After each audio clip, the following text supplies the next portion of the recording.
Yeah, DB. Oh, just cleaning out the deadwood. Okay.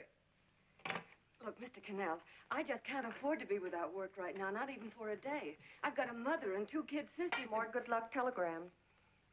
Well, you know how it is. I've just got to keep on working, see? Sorry, sister. I was sent down here to clean house. I told you I can't use your column anymore. It's lavender, no lace. Send those other people in. I'll tell you what I'll do. I get $30 a week. I'll take 25, 20 if necessary. I'll do anything you say. It isn't the money. We're after circulation. What we need is fireworks. People who can hit with sledgehammers. Start arguments. Oh, I can do that. I know this town inside out. Oh, give me a chance, All please. right, come in. Cashier's got your check. Who are these people? Gibbs, Froley, Cunningham, Giles. Hey, you sister. Don't forget to get out your last column before you pick up your check.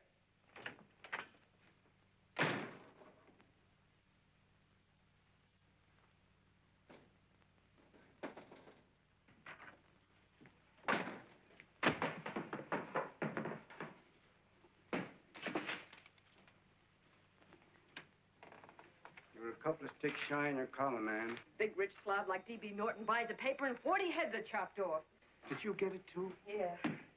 You too? Wait, Joe. Wait. Wants fireworks, huh? Okay.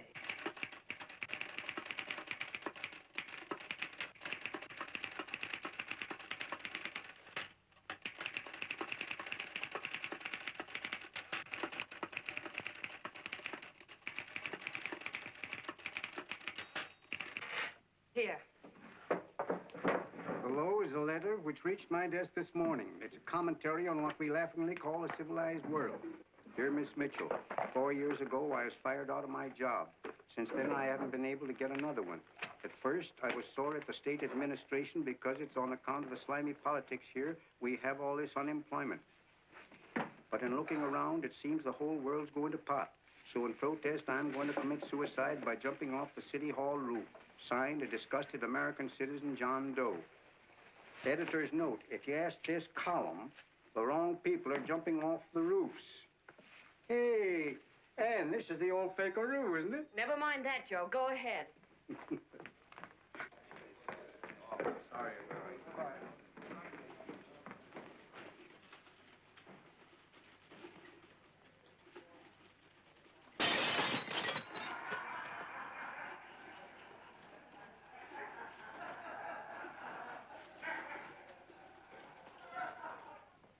And it's because of the slimy politics that we have all this unemployment here.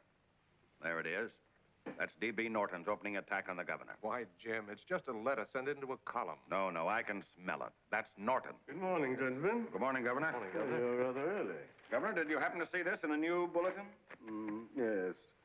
I had it served with my breakfast this morning. Jim thinks it's D.B. Norton at work. Of course it is. Oh, come, Jim. That little item, D.B. Norton does things in a much bigger way. This is his opening attack on you, Governor. Take my word for it. What did he buy a paper for? Why did he engage a high-pressure editor like Cannell for? He's in the oil business. I tell you, Governor, he's after your scalp. All right, Jim, all right. Don't burst a blood vessel. I'll look into it. Will you get me Spencer of the Daily Chronicle, please? Yes, I saw it, Governor. If you ask me, that's a phony letter. Why, that gagger's got whiskers on it. Okay, I'll get the mayor and maybe the Chamber of Commerce to go after them. Get Mayor Lovett on the phone. Sorry, the mayor's busy on the other phone. Yes, I know, Mrs. Brewster. It's a terrible reflection on our city. I've had a dozen calls already. Spencer of the Chronicle. Hold him. Just a minute. Yes, Mrs. Brewster. I'm listening. I insist that this John Doe man be found and given a job at once. Now, if something isn't done about it, I'll call out the whole auxiliary. Yes, and the junior auxiliary, too. We'll hold a meeting and see that it is. Yes, Spencer? Who? The governor? Well, what about me? It's my building he's jumping off of, and I'm up for re-election, too. What are you doing? Get Cannell at the bulletin. Why, he's liable to go right past my window. Get me Cannell. What was that? What? Out the window. Something just flew by. I didn't see anything. Well, don't stand there, you idiot. Go and look. Open the window. Oh, why did he have to pick on my building? Is there a crowd in the street? No, sir. Then maybe he's caught on a ledge. Look again. I think it must have been a seagull. A seagull? What's a seagull doing around the city hall? That's a bad omen, isn't it? Oh, no, sir. The seagull is a lovely bird. It's all right, Mrs. Brewster. It was just a seagull. Can I help? Nothing's happened yet. No, I'm watching. Don't worry, Mrs. Brewster. Just leave it all to me. Spencer, I'll call you back. Hello, Canal? This is... What are you doing? This is the mayor. Yes, Mayor Lovett. How many times are you going to call me? I've got everybody and his brother and sister out looking for him. Did you see the box I'm running? An appeal to John Doe. Think it over, John. Life can be beautiful, says Mayor. If you need a job, apply to the editor of this paper and so forth and so forth. Okay, Mayor, I'll let you know as soon as I have something. What? Well, pull down the blinds. Went up to Miss Mitchell's house, boss. Boy, she's in a bad way. Where is she? Hey, do you know something? She supports a mother and 2 kids. What do you know about that? Did you find her? No. Her mother's awful worried about her. When she left the house, she said she was going on a roaring drunk. The girl, I mean. Go out and find her. Sure. Hey, but the biggest thing I didn't tell you, her old man's Doc Mitchell. You know the doctor saved my mother's life and wouldn't take any money for it? You remember that. Okay, boss, I'll go and look for her. Holy smokes, Commissioner, you've had 24 hours. Okay, Hawkshaw, grab a pencil. Here it is again. About 5'5", brown eyes, light chestnut hair, and as fine a pair of legs as ever walked into this office. Did you want to see me? No. I've had the whole Army and Navy out searching for you because that's a game we play here every day. I remember distinctly being fired. That's right. But you have a piece of property that still belongs to this newspaper, and I'd like to have it. What's that? The letter. What letter? The letter from John Doe. Oh, The whole town's in an uproar. We've got to find him, and the letter's the only clue. there is no letter. We'll get a handwriting expert to... What? There is no letter. Say that again. There's no letter. I made it up. You made it up. Mm-hmm. You said you wanted fireworks. Don't you know there are 9 jobs waiting for this guy? 22 families want to board him free. 5 women want to marry him, and the mayor's practically ready to adopt him, and you... Just call the morgue, boss. They said there's a girl there. Shut up. Ann! Say, why didn't you... Beanie. Only one thing to do, Hank. Drop the whole business quickly. How? Run a story. Say John Doe was in here and is sorry he wrote the letter and... That's right. They've got it, sure. He came in here, and I made him change his mind. Bulletin editor saves John Doe's life. Well, it's perfect. I'll have Ned write it up. Oh, Ned, I got a story I want you to... Wait a minute. Listen, you great, big, wonderful genius of a newspaper man. You came down here to shoot some life into this dying paper, didn't you? Well, the whole town's curious about John Doe, and boom, just like that, you're going to bury him. There's enough circulation in that man to start a shortage in the ink market. In what man? John Doe. What John Doe? John Doe, the one I made up. Look, genius, now look. Suppose there was a John Doe and he walked into this office. What would you do? Find him a job and forget about the whole business, I suppose, huh? Not me. I'd make a deal with him. A deal? Sure, when you get hold of a stunt that sells papers, you don't drop it like a hot potato. Well, this is good for at least a couple of months. You know what I'd do? Between now and, let's say, Christmas when he's going to jump, I'd run a daily yarn. Starting with his boyhood, his schooling, his first job. A wide-eyed youngster facing a chaotic world. The problem of the average man, of all the John Does in the world. Now, then comes the drama. He meets discouragement. He finds the world his feet of clay. His ideals crumble. So what does he do? He decides to commit suicide and protest against the state of civilization. He thinks of the river, but no. No, he has a better idea. The city hall. Why? Because he wants to attract attention. He wants to get a few things off his chest, and that's the only way he can get himself heard. So? So he writes me a letter, and I dig him up. He pours out his soul to me. And from now on, we quote, I protest by John Doe. He protests against all the evils in the world. The greed, the lust, the hate, the fear. All of man's inhumanity to man. Arguments will start. Should he commit suicide or should he not? People will write in pleading with him. But no, sir, John Doe will remain adamant. On Christmas Eve, hot or cold, he goes. See? Very pretty. Very pretty indeed, Miss Mitchell. But would you mind telling me who goes on Christmas Eve? John Doe. What John Doe? The one we hire for the job, you lunkhead. Wait a minute. Let me get this through this lame brain of mine. Are you suggesting we go out and hire someone to say he's going to commit suicide on Christmas Eve? Is that it? Well, you're catching on. Who, for instance? Anybody. Beanie'll do. Why, sure. Who, me? Jump off a... Oh, no, any time at Christmas. I'm superstitious.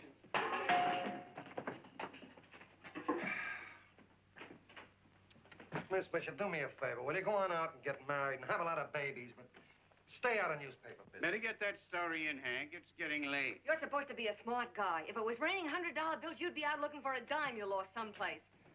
Holy smokes, wasting my time listening to this mad woman? Look, Chief, look at the Chronicle. It's running on John Doe. They say it's a fake. Why, the no good, the John Doe story amateur journalism. It's palpably phony. It's a wonder anyone is taking it serious. What do you think of those guys? That's fine. That's fine. Now fall right into their laps. Go ahead. Say John Doe walked in and called the whole thing off. You know what that's going to sound like on top of this. That's all, Ned. Thank you. All right. Amateur journalism, huh? Why, that bunch of sophomores, I can teach them more about... Hey, boss, get a load of this. What? Look. What do they want? They all say they wrote the John Doe letter. Oh, they all wrote the letter. Tell them all to wait. Look, Mr. Cannell, one of those men is your John Doe. They're desperate and will do anything for a cup of coffee. Pick one out and you can make the Chronicle eat their words. I'm beginning to like this. If you ask me, Hank, you're playing around with dynamite. No. The gal's right. We can't let the Chronicle get the laugh on us. We've got to produce a John Doe now. Amateur journalism, huh? I'll show those guys. Sure, and there's no reason for them to find out the truth either, because naturally, I won't say anything. Okay, sister, you get your job back. Plus a bonus. What bonus? Oh, the bonus of $1,000 the Chronicle was going to pay me for this little document. You'll find it says, I, Ann Mitchell, hereby certify that the John Doe letter was created by me. I can read. Sorry. You think this is worth $1,000, do you? Oh, the Chronicle will consider it dirt cheap. Packs everything, including a gun. Okay, sister, you got yourself a deal. Now let's take a look at the candidates. The one we pick has got to be the typical average man. Typical American that can keep his mouth shut. Show me an American who can keep his mouth shut and I'll eat him. Okay, Beanie, bring him in one at a time.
Did you write that letter to Miss Mitchell?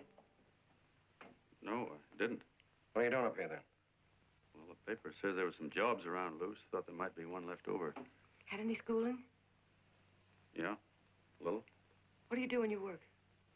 I used to pitch. Baseball? Yeah, till my wing went bad. Where'd you play? Bush leagues, mostly. How about family? Got any family? No. Oh, just traveling through, huh? Yeah. Me and a friend of mine. He's outside. Looks all right. It's perfect, a baseball player. What could be more American? Wish he had a family, though. Be less complicated without a family. Look at that face, it's wonderful. They'll believe him. Come on. What's your name? Willoughby. John Willoughby. Long John Willoughby, they called me in baseball. Would you like to make some money? Yeah. Maybe. Would you be willing to say you wrote that letter and stick by it?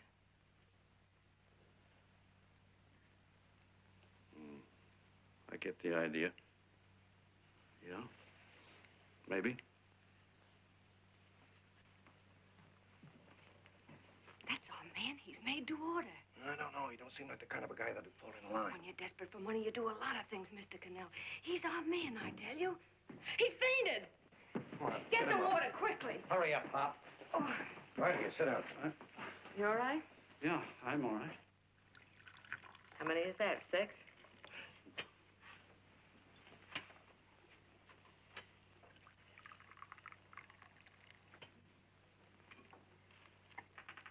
Pretty hungry, weren't you?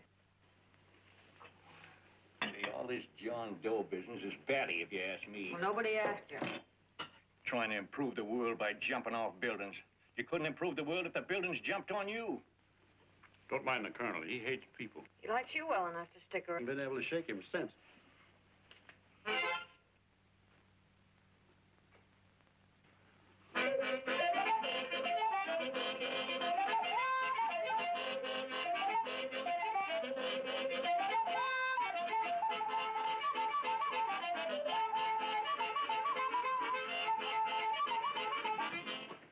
All right, boys, here he is. No, no, no. You can't take pictures of him like that, eating a sandwich and with a beard.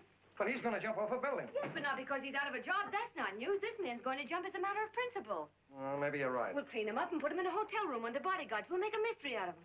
Did you speak to Mr. Norton? Thinks it's terrific. Says for us to go the limit. Wants us to build a bonfire under every big shot in the state. Oh, swell. Is that the contract? Yeah. What's he doing here? Friend of his. They play duets together. Duets? But can we trust him? Oh. I trust him. Oh, you trust him, eh? Well, that's fine. I suppose he trusts you, too. Oh, stop worrying. He's all right. Okay, but we don't want more than a couple of hundred people in on this thing. Now, the first thing I want is an exact copy of the John Doe letter in your own handwriting. I've got it already. Here. No, that's fine. Now, I want you to sign this agreement. It gives us an exclusive story under your name, day by day, from now until Christmas.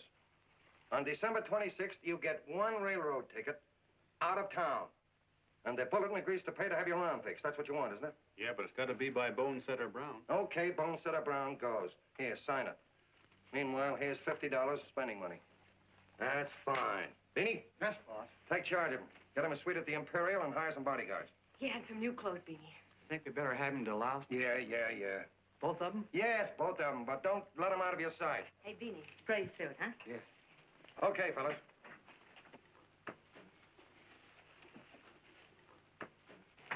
Take it easy, John Doe.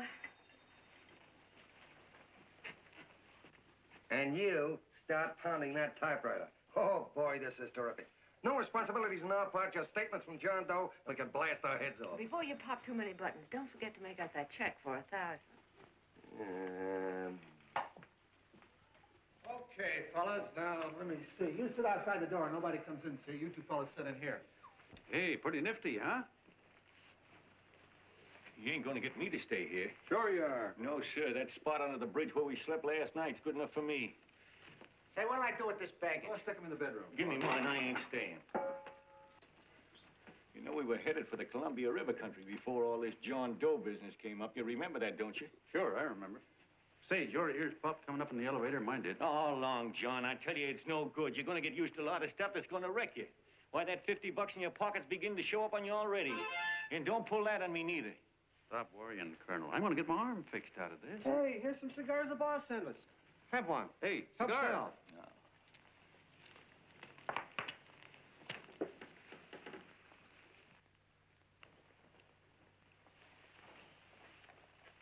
Say, I'll bet you even the major leaguers don't rate an outfit like this. Here, make yourself comfortable. Paper? I don't read no papers, and I don't listen to radios either. I know the world's been shaped by a drunken barber, and I don't have to read it. I've seen guys like you go under before. Guys that never had a worry. Then they got a hold of some dope salads and cupcakes and tea. Boy, what that kind of food does to your system.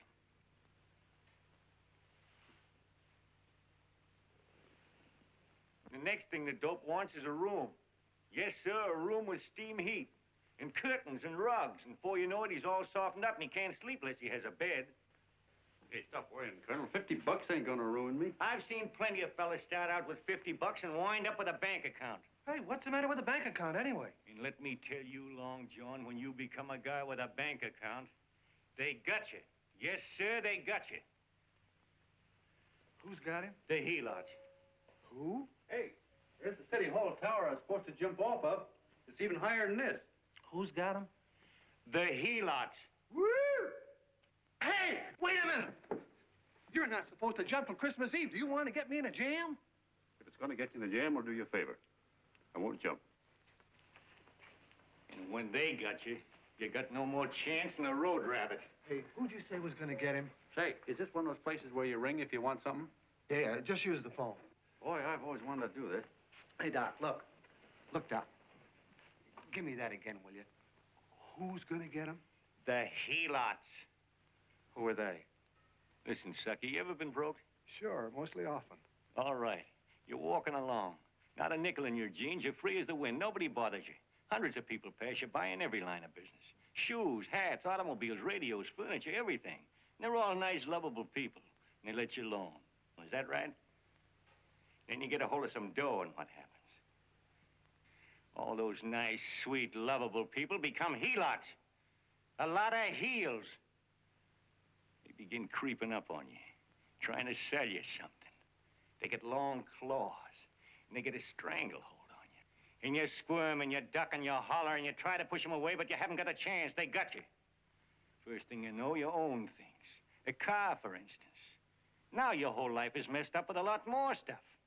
You get license fees, and number plates, and gas, and oil, and taxes, and insurance, and identification cards, and letters, and bills, and flat tires, and dents, and traffic tickets, and motorcycle cops, and courtrooms, and lawyers, and fines, and a million and one other things.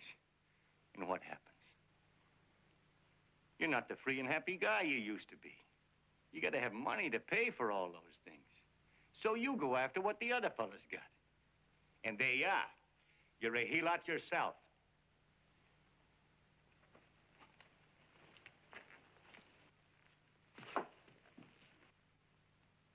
You win, Colonel. Here, take the 50. Go out and get rid of it. You bet I will, just as fast as I can. I'm gonna get some canned goods, a fishing rod, and the rest I'm gonna give away. Give away? Hey, get me a pitcher's glove. I gotta get some practice. Say, he's giving it away. I'm gonna get me some of that. Hey, come back here, you helot. Well, you send up 5 hamburgers with all the trimmings, 5 chocolate ice cream sodas, and 5 pieces of apple pie. No, apple with cheese. Yeah, thanks.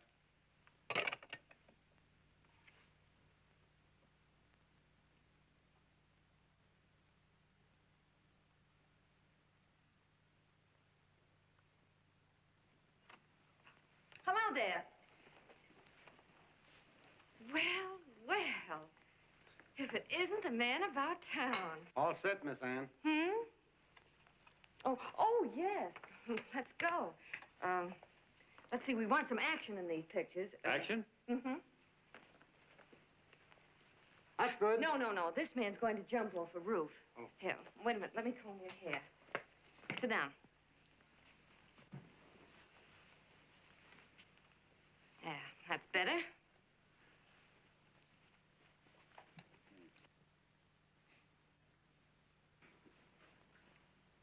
You know, he's got a nice face, hasn't he? Yeah, he's pretty. Here, sit down. Quiet, egghead. All right, now a serious expression. Can't. I'm feeling too good. Oh, come on now. This is serious. You're a man disgusted with all of civilization. With all of it? Yes, you're sore at the world. Come on now. No, look. You don't have to smell the world. Well, all those guys in the Never picture mind those guys. All right, stand up. Now, let's see what you look like when you protest. Against what? Against anything. Just protest. You got me. Oh, look, I'm the umpire, and you just cut the heart of the plate with your fast one, and I called it a ball. What would you do? Oh, you did, huh? Yeah. Why can't you call him right, you boneheaded... Grab it, Eddie, grab it!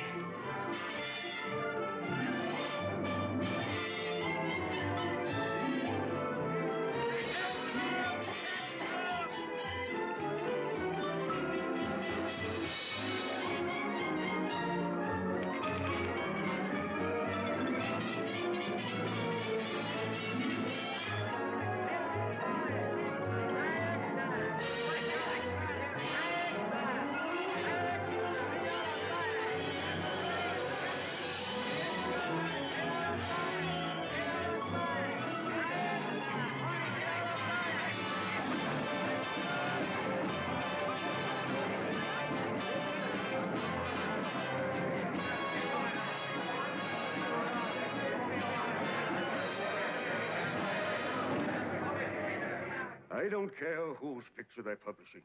I still say that this John Doe person is a myth, and you can quote me on that. And I'm going to insist on his being produced for questioning. You know as well as I do that this whole thing is being engineered by a vicious man with a vicious purpose Mr. D.B. Norton.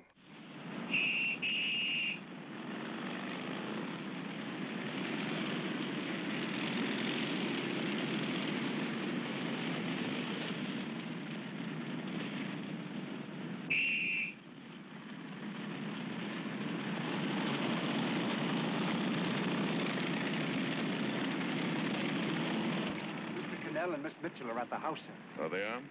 All right. Come on. Personally, I think it's just plain stupidity to drop it. Now, you should see his fan mail, thousands. Why, it's going over like a house afire. What are you afraid of, Cannell?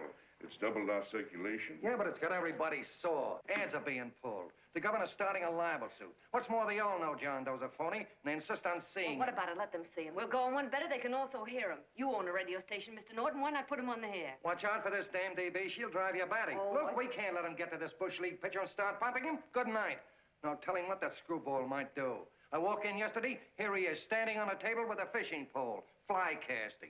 Take my advice and get him out of town before this thing explodes in our faces. If you do, Mr. Norton, you're just as much of a dumb cluck as he is. Excuse me. No, you got yourself a meal ticket and you hate to Sure, let go. it's a meal ticket for me, I admit it, but it's also a windfall for somebody like Mr. Norton who's trying to crash national politics. That's what you bought the newspaper for, isn't it? You want to reach a lot of people, don't you?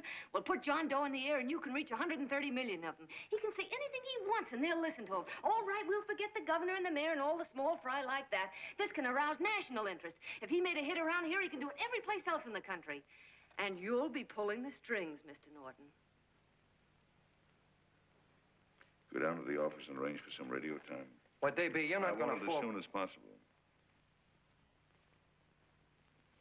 Okay. I just came in to get warm myself. Come on, let's go. Don't you go. I want to talk to you.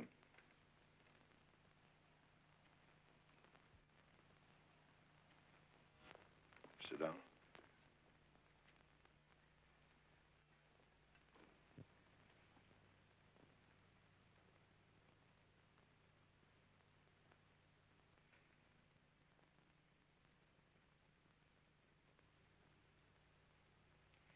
Hey, this John Doe idea was yours, huh? Yes, sir.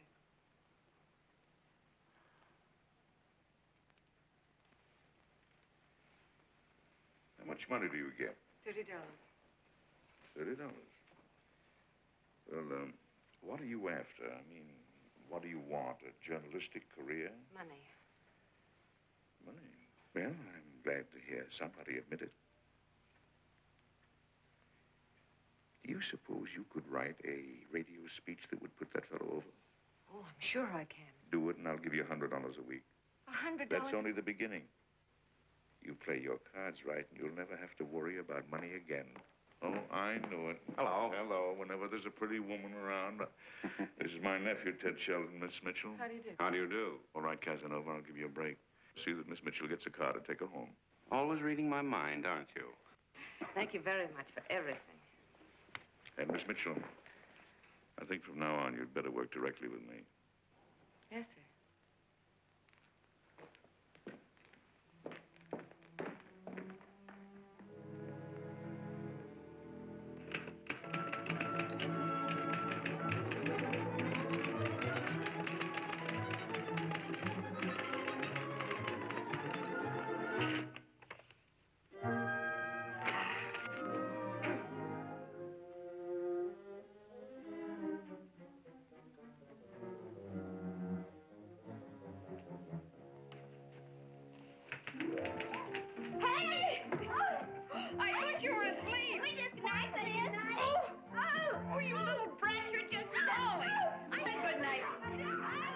Come, children.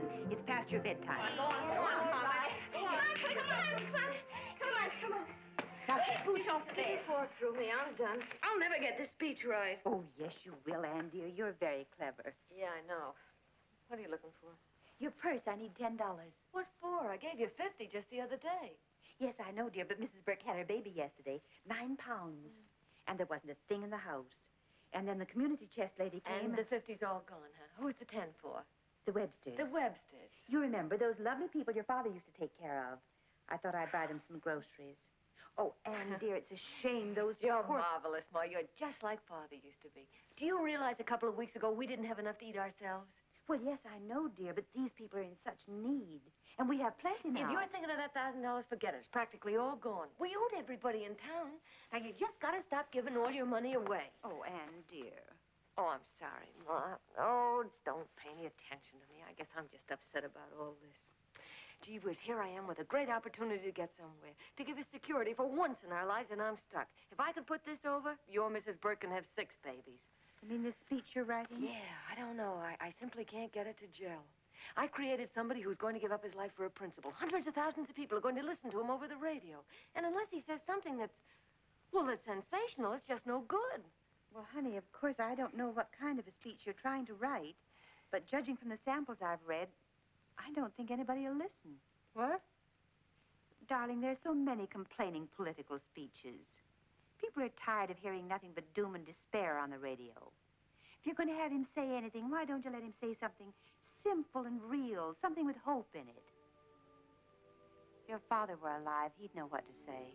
Oh, yeah. Father certainly would. Wait a minute. Hmm?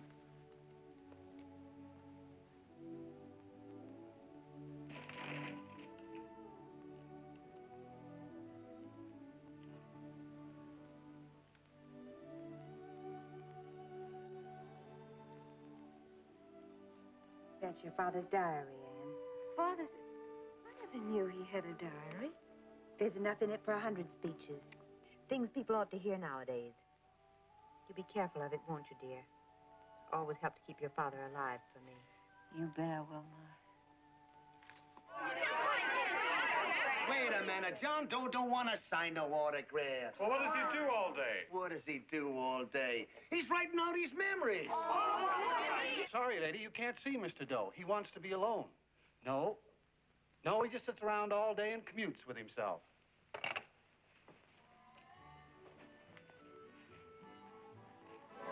Oh!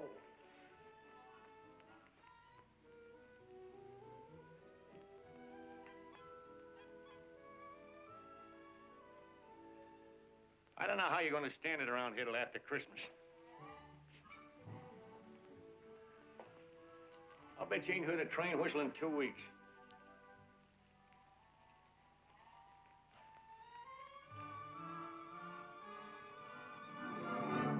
Steve, right!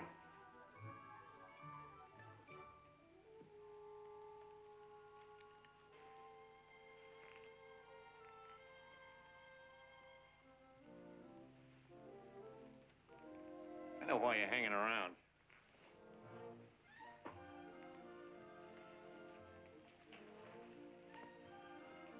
You're stuck on the girl. That's all a guy needs is to get hooked up with a woman.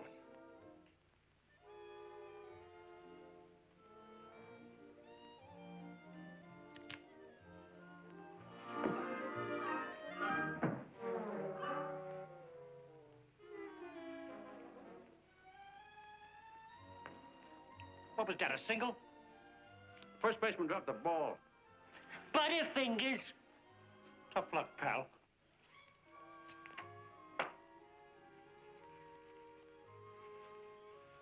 Guy has a woman on his hands. First thing he knows, his life is balled up with a lot more things.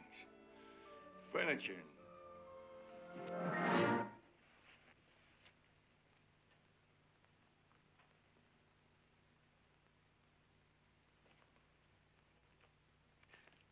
Did you get him? You're out. Swell. What's this, the end of the 8th? 9.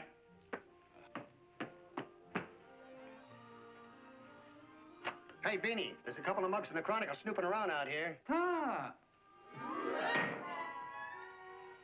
Come on, Angel Face. Gangway. What's the score, Angel Face? 3-2, our favor. Gee, that's great.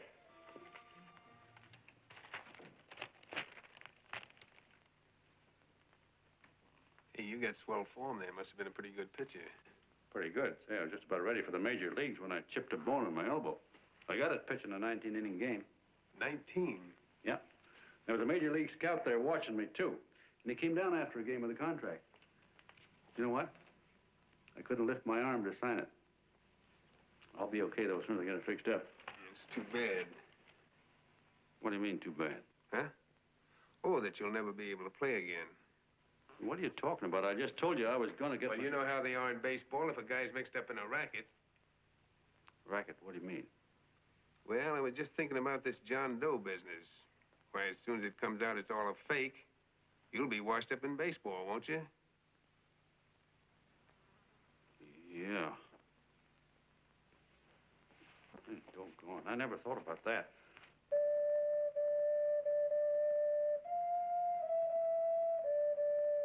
Gosh. And another thing, what about all the kids in the country? The kids that idolize ball players. What are they gonna think about you? Yeah. Hey, Colonel. Did you hear that? I gotta figure some way out of this thing. The elevators are still running. I know one way you can do it. How? Well, when you get up there on the radio, all you have to do is to say the whole thing's a frame-up. Make your hero sure as you're born. Yeah, but how am I gonna get my arm fixed? Well, that's a cinch. I know somebody that'll give you $5,000 just to get up on the radio and tell the truth. $5,000? Yeah, $5,000, and he gets it right away. You don't have to wait till Christmas. Look out, Long John. They're closing in on you. Say, who's putting up this dough? Fellow runs the Chronicle. Here's the speech you make, and it's all written out for you. $5,000. Holy mackerel, I can see the helots coming, the whole army of them. It's on the level.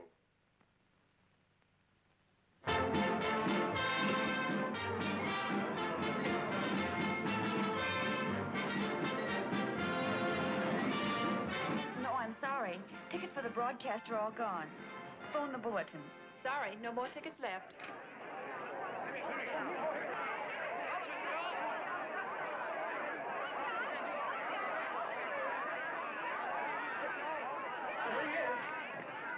Hello, John. All set for the big night? Swell. Turn around. One moment. Now stand still. Hold it, Mr. Doe. Hold it. Big smile, Mr. Doe. Okay, Jeannie, that's all. Take him out. Now, look, John, here's the speech. It's in caps and double-spaced. You won't have any trouble reading it. Not nervous, are you? No. Of course not. He wouldn't be. Who? John Doe, the one in there. Hey, don't let your knees rattle. It picks up on the mic. Oh, Jeannie, you needn't be nervous, John. All you have to remember is to be sincere. Pick up that phone, Miss Mitchell. It's for you. Okay. Hello? Yes, Mother. Oh, thank you, darling. Oh, there he is, the poor dear man. Oh, good luck to you, Mr. Doe. We want you to know that we're all for you. The girls all decided that you're not to jump off any roof at all. Even if we have to, we'll stop it. You got the speech I gave you? Yeah. Now, look. I'll give this money to the colonel just as soon as you get started. We'll have a car waiting at the side entrance for you. Okay. How'd you get in here? Huh? Oh, I just came in to wish him luck. Come on, out. Mother says good luck, too. John, when you read that speech, please believe every word of it. He's turned out to be a wonderful person, John. Who? John Doe, the one in the speech. Oh. You know something? I've actually fallen in love with him. All right, there he is, sister. Now, come on, plenty of bone. What's the idea? No, that's too much. Not so much. Come on. That's it. Oh, this One is more. no time for cheap publicity, Mr. Cannell. Listen, if that guy lays an egg, I want to get something out of it. I'm getting a Jane Doe ready. Oh, come on. Yeah. Will you, fellas? Yeah, Give me a all right, chance. that's I have to raise just one more. Well, that's fine, honey. You go ahead. After you've been doing it. Go ahead. How you doing? Oh. All right, Benny, bring him in. Holy smoke, a half a helot. There you are, boss, just like you ordered. Symbols of little people. Okay, get him up. All right, young fella. This is ridiculous, Mr. Cannell. Come on, give me a chance. The man's on the air. Come on, Look at him. Oh, fellas, I told you you could have all the pictures you want. No, come on, ask. You can have a... Come on, that's right. Do what you can get all the pictures you want. Thank you very much. Come on, will you? That's right. Come on, Snooks, you better bail out. Okay, goodbye, Mr. Doe. Beanie. All right. Better get ready. 1 minute to go. Wow, 1 minute to go and the score is nothing to nothing. Now, please, John, you won't let me down, will you? Will you? Of course you won't. If you'll just think of yourself as the real John Doe. Listen, everything in that speech are things a certain man believed in. He was my father, John. And when he talked, people listened. And they listened to you, too. Funny. You know what my mother said the other night? She said to look into your eyes, that I'd see Father there. Hey, what do you say? Okay, we're coming. Come on. Now, listen, John, you're a pitcher. Now get in there and pitch. Good luck. Give him room, let him through. Come on.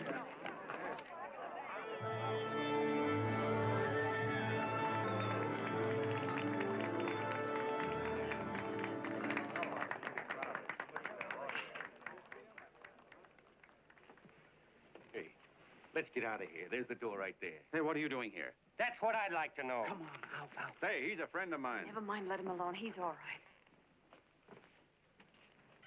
I'll be right over there pulling for you. No, John, over here.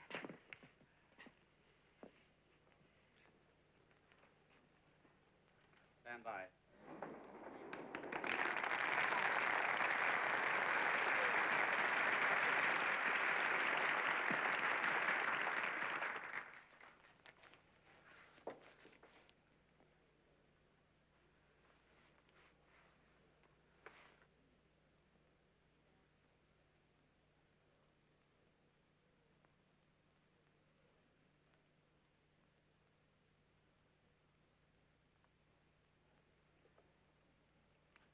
Phone the Chronicle. Tell them to start getting those extras out.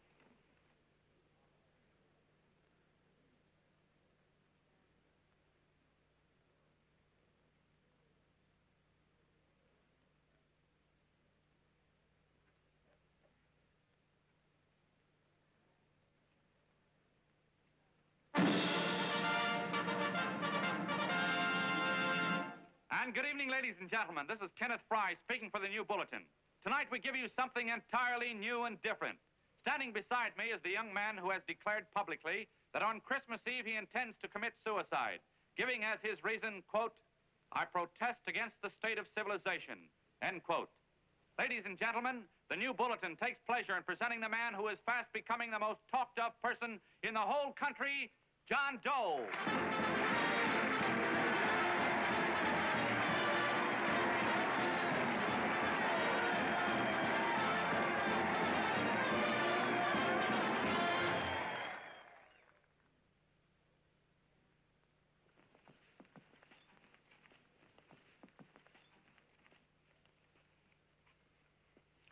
Ladies and gentlemen, I am the man you all know as John Doe. I took that name because it seems to describe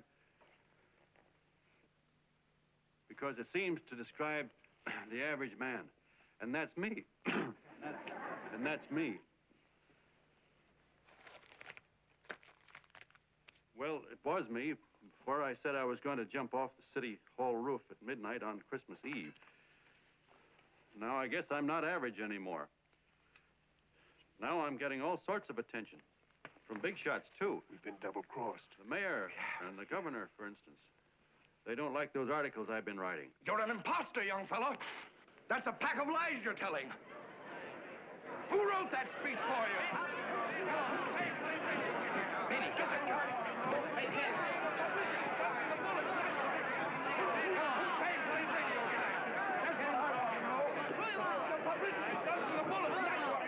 Spencer.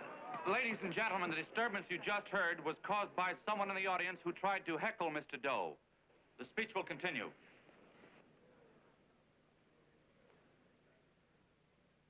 Well, people like the governor and that fella there can stop worrying. I'm not going to talk about them. I'm going to talk about us, the average guys, the John Does. If anybody should ask you what the average John Doe is like, you couldn't tell him because he's a million and one things. He's Mr. Big and Mr. Small. He's simple and he's wise. He's inherently honest, but he's got a streak of larceny in his heart. He seldom walks up to a public telephone without shoving his finger into the slot to see if somebody left a nickel there.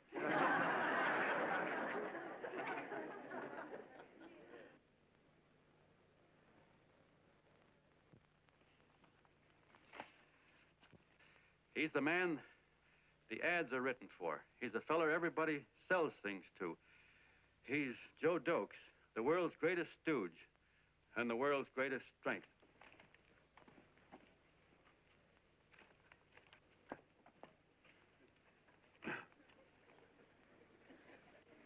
Yes, sir.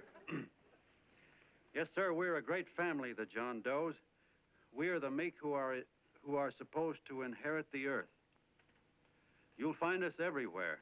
We raise the crops, we dig the mines, work the factories, keep the books, fly the planes, and drive the buses. And when a cop yells, "Stand back there, you," he means us, the John Does. What kind of a speech is that? Didn't you read it? We've existed since time began. We built the pyramids. We saw Christ crucified, pulled the oars for Roman emperors, sailed the boats for Columbus, retreated from Moscow with Napoleon, and froze with Washington at Valley Forge. Yes, sir. We've been in there dodging left hooks since before history began to walk. In our struggle for freedom, we've hit the canvas many a time, but we always bounce back because we're the people, and we're tough.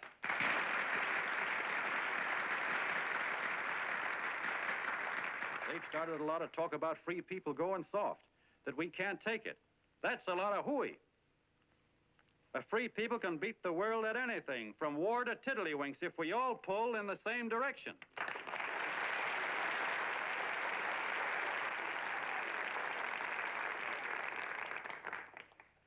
I know a lot of you are saying, "What can I do? I'm just a little punk. I don't count." Well, you're dead wrong. The little punks have always counted, because in the long run, the character of a country is the sum total of the character of its little punks.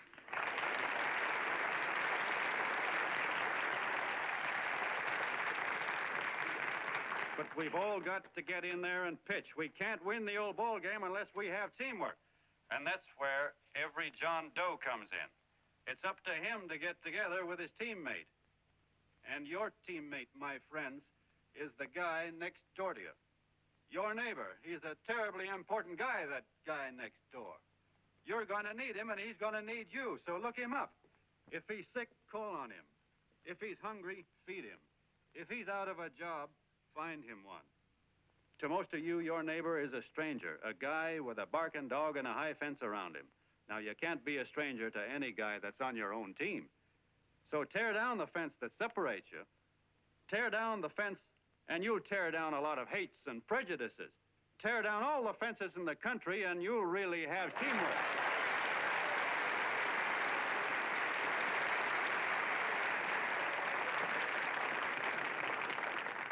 I know a lot of you are saying to yourselves, "He's asking for a miracle to happen. He's expecting people to change all of a sudden."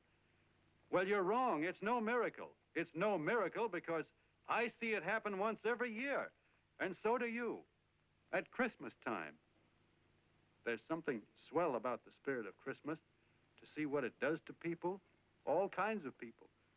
Now, why can't that spirit, that same warm Christmas spirit, last the whole year round? Gosh, if it ever did, if each and every John Doe would make that spirit last 365 days out of the year, we'd develop such a strength, we'd create such a tidal wave of goodwill that no human force could stand against it. Yes, sir, my friends. The meek can only inherit the earth when the John Does start loving their neighbors. You better start right now. Don't wait till the game is called on account of darkness. Wake up, John Doe. You're the hope of the world.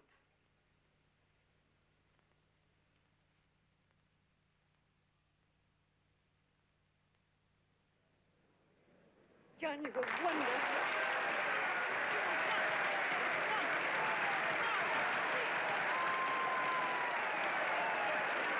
Let's get out of here. Now you're talking.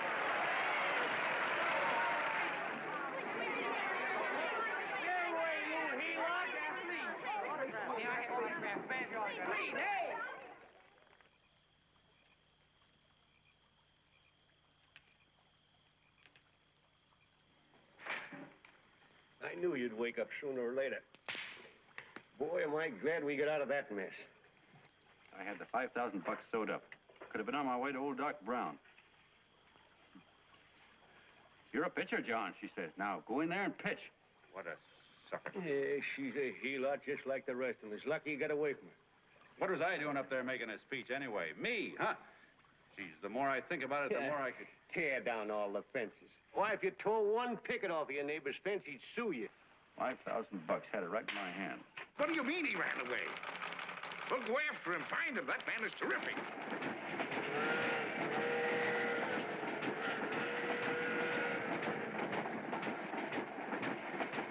Columbia River, here we come.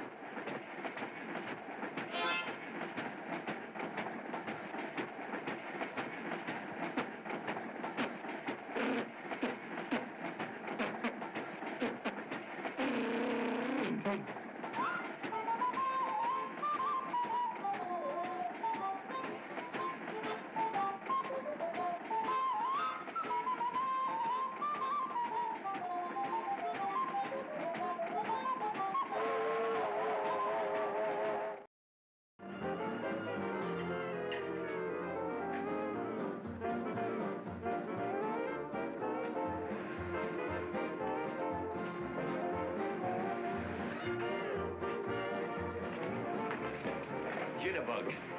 Yeah. Say, how much money we got left? 4 bits. Better make it donuts, huh? Yeah.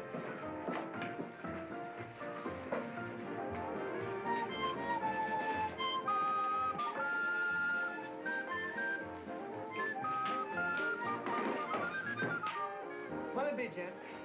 Have you got a couple of steaks about that big and about that thick? Hey, with hash brown potatoes and tomatoes and apple pie and ice cream and coffee. And donuts, I know. Hey, Ma, Sinkers, a pair. Fingers a pair coming up. Glad he took the tea out of that.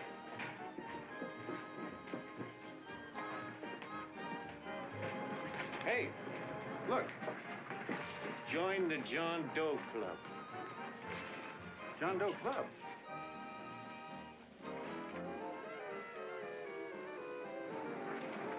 Uh-oh. You John Doe? Who? John Doe. Ah, you need glasses, buddy. Oh, but gee, it's a spitting image of John Doe. Yeah, but his name is Willoughby. I'm John Willoughby. I'm a baseball player. Sure. Oh, no, I'd know that voice anyway. You can't kid me. You John Doe. Hey, Ma! Ma! That's John Doe. John Doe. Yeah, sitting right there, big as life. Who'd you say it was? John Doe, the big guy there. Pictures in the paper. That's John Guy. John Doe. John Doe. Sitting right there, John Doe. Hey, operator. Dan's Beanery. Look, call everybody in town. John Doe was just in my place. Yeah, he ordered donuts.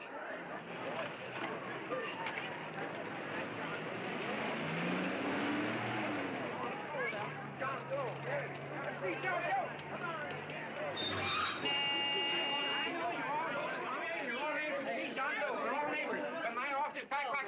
What does John Doe look like, Mr. Mayor? Oh, he's one of those great big outdoor type men. No, you can't see him. You didn't vote for me the last time. Shame on you. What are you doing there? Get off my front porch anyhow. Mr. Norton come yet?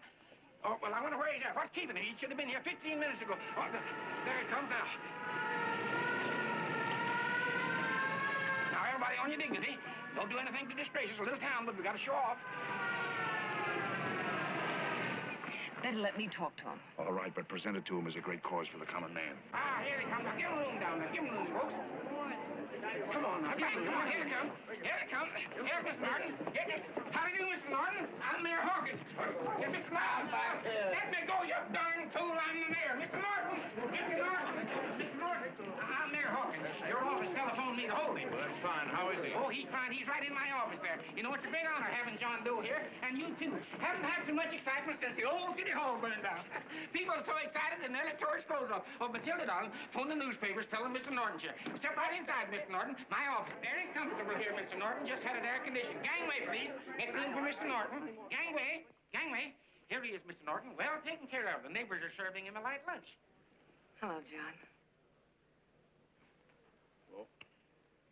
Mr. Mayor, if you don't mind, we'd like to talk to him alone. Why, certainly, certainly. All right, everybody. Clear out. No, but you... Everybody, quickly now. Come on. Come on. Come on. That's it. All right. All right. Don't Don't argue with me here. Wait till we get home. Don't you push me around like that. Even though I'm your wife, you can't push me around. Look, Mr. Norton, I think you got a lot of nerve having those people hold us here. There's nobody holding you here, Mr. Doe. It's only natural There's that people... nobody holding us here. Let's get going. Incidentally, my name isn't Doe. It's Willoughby. Look, John, something terribly important's happened. They're forming John Doe clubs. We know of 8 already, and they say that there's John Doe clubs? What for? To carry out the principles you talked about in your radio speech. I don't care what they're forming. I'm on my way, and I don't like the idea of being stopped either. Oh, but you don't know how big this thing is. You should see the thousands of telegrams we've received and what they're saying about you. Look, it started as a circulation stunt, didn't it? Well, you got your circulation. Now, why don't you let me alone? Oh, it started as a circulation stunt, but it isn't anymore. Mr. Norton wants to get back of it and sponsor John Doe clubs all over the country. He wants to send you on a lecture tour. Me? Uh-huh. Well, certainly. With your ability to influence people, it might grow into a glorious movement. Say, let's get something straight here. I don't want any part of this thing. If you got an idea I'm going around lecturing to people, why, you're crazy. Baseball's my racket, and I'm sticking to it. Come on, Colonel, let's get out of here. John, please. I just got rid of one crowd. But please, Mr. Mayor, tell him the John Doe Club wants to talk to him. Let them in, Mr. Mayor. Let them come in. Okay, folks, but remember your manners. No stampeding. Walk slow, like you do when you come to pay your taxes.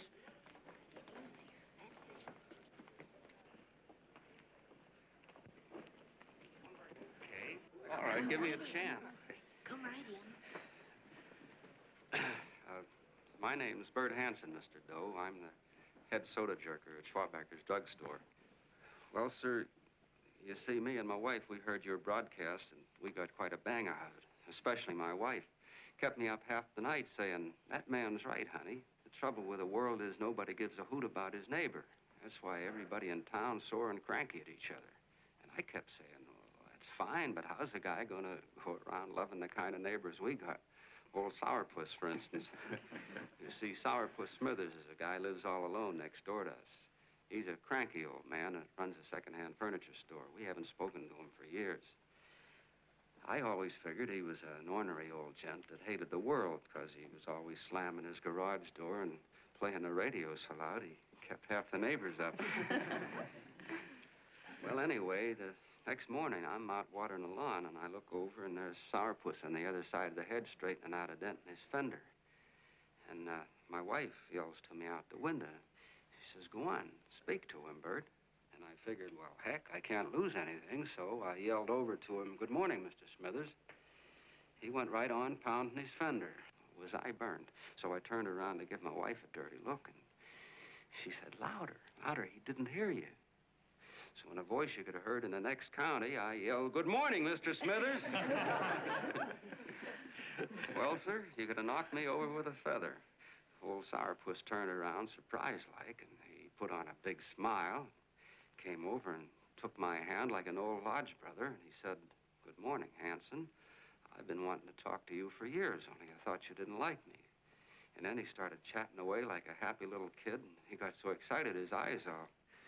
Well, Mr. Doe, before we got through, I found out Smithers is a swell egg, only he's pretty deaf, and that accounts for all the noises. And he says it's a shame how little we know about our neighbors. And then he got an idea, and he said, how's about inviting everybody someplace where we can all get together and know each other a little better? Well, I'm feeling so good by this time, I'm ripe for anything, so Smithers goes around the neighborhood inviting everybody to a meeting at the schoolhouse, and I tell everybody that comes in the store, including Mr. Schwabacker, my boss. I'm talking too much. Well, I'll be doggone if for 40 people don't show up. Of course, none of us knew what to do, but we sure got a kick out of seeing how glad everybody was just to say hello to one another. Tell him about making Sourpuss chairman. Oh, yeah, we made Sourpuss chairman and decided to call ourselves the John Doe Club. And say, incidentally, this is my wife. Come here, honey. This is my wife, Mr. Doe. How do you do, Mr. Doe? Sourpuss is here, too. Oh, is he? This is Sourpuss, or excuse me, Mr. Smithers, Mr. Doe. That's all right. If you didn't call me Sourpuss, it wouldn't feel natural. Well, anyway, I guess nearly everybody in the neighborhood came except the Delaney's. The Delaney's live in a big house with an iron fence around it, and they always keep their blinds drawn. And we always figured that he was just an old miser that sat back counting his money, so why bother about inviting him until Grimes, the milkman, spoke up and he said, say, you've got the Delaney's all wrong. And then he tells us about how they canceled their milk last week and how when he found a note in the bottle, he got kind of curious-like and he sort of peeked in under the blinds and found the house was empty. If you ask me, he says, they're starving. Old man Delaney has been bringing his furniture over to my place at night, one piece at a time, and selling it. Yeah.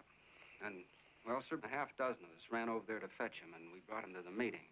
And what a reception they got. Why, everybody shook hands with him and made a fuss over them, and, well, finally, Mr. and Mrs. Delaney just sat right down and cried. And then we started to find out about a lot of other people. Yeah, sure. Well, you know Grubel, for instance. Grubel's here. See?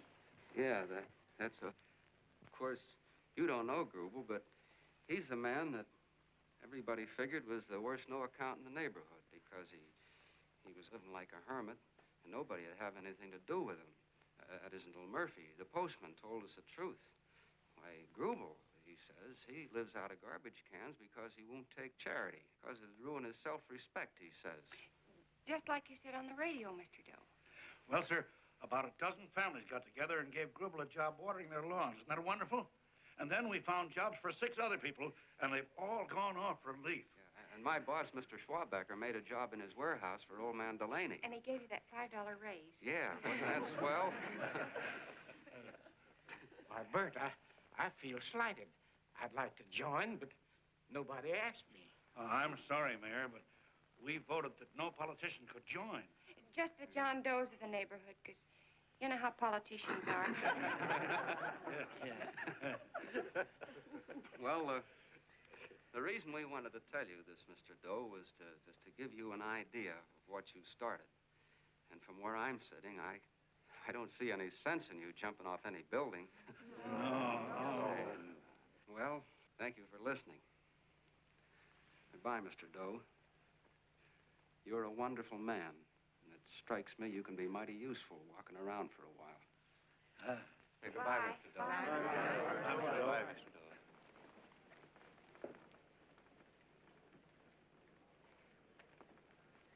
I'm Mrs. Delaney, Mr. Doe. And God bless you, my boy.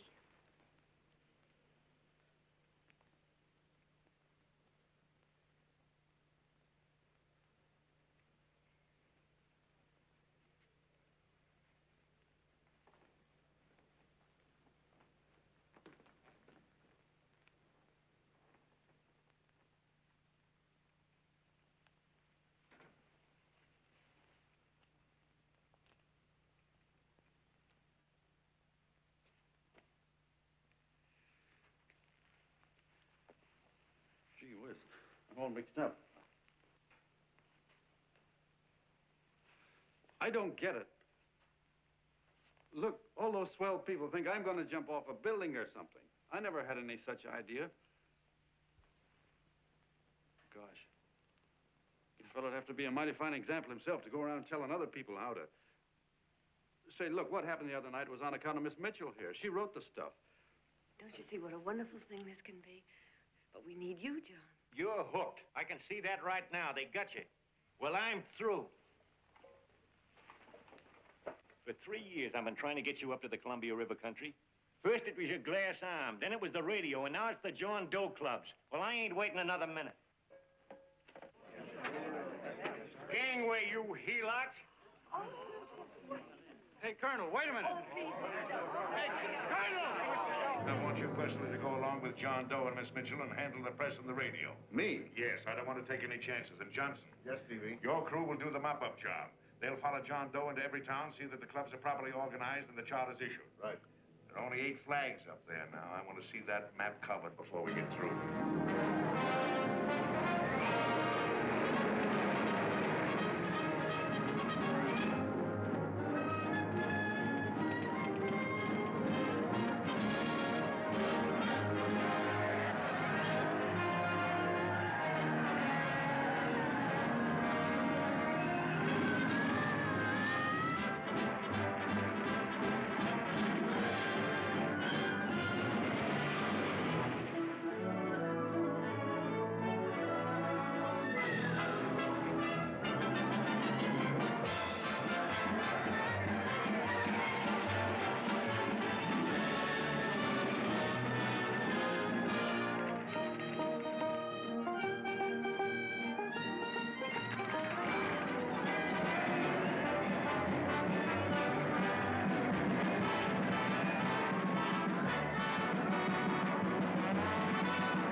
on fire. If they made demands, I'd understand it. But the John Does asked for nothing. People are going off relief. If this keeps up, I'll be out of a job. As soon as it gets strong enough, we'll find out what John Doe wants. 30 every Thursday. 60 at 60. Who knows what? I'm sorry, boss. They just won't let anybody talk politics to them. It's crazy. We've got to get to them. They represent millions of voters.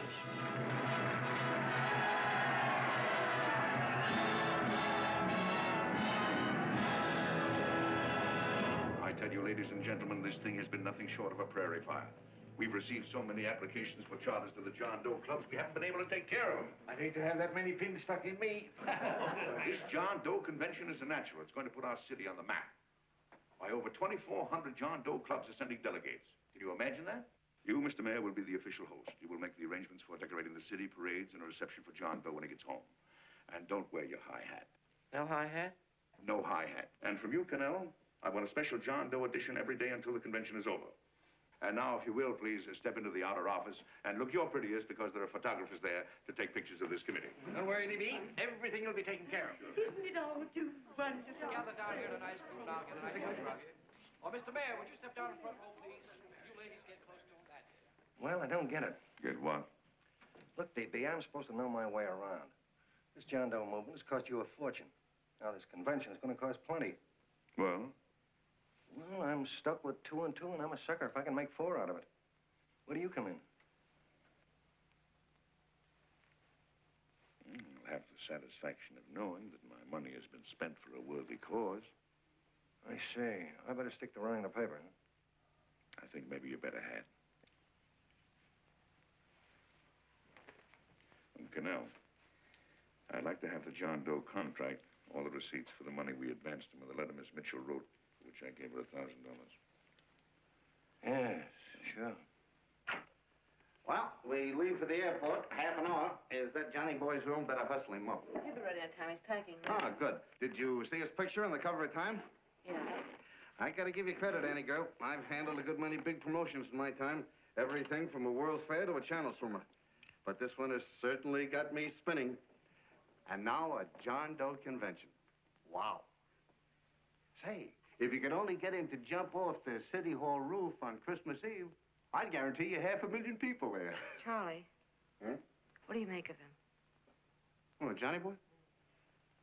Well, I don't know what angle you want, but I'll give it to you quick. Number 1, he's got great yokel appeal, but he's a nice guy. Number 2, he's beginning to believe he really wrote that original suicide letter that you made up. Number 3, he thinks that you're Joan of Arc or something. Yeah, I know. Number 4, well, you know what number 4 is. He's nuts about you. Yeah, it's running out of his ears. You left out number 5. We're all heels, me especially. Holy smoke. Come in.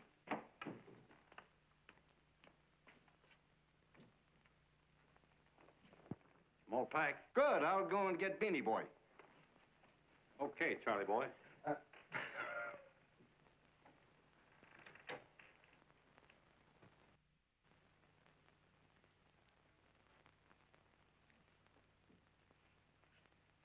Can I help you pack?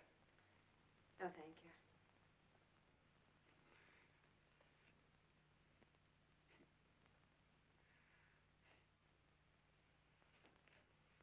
You care if I sit down out here? No.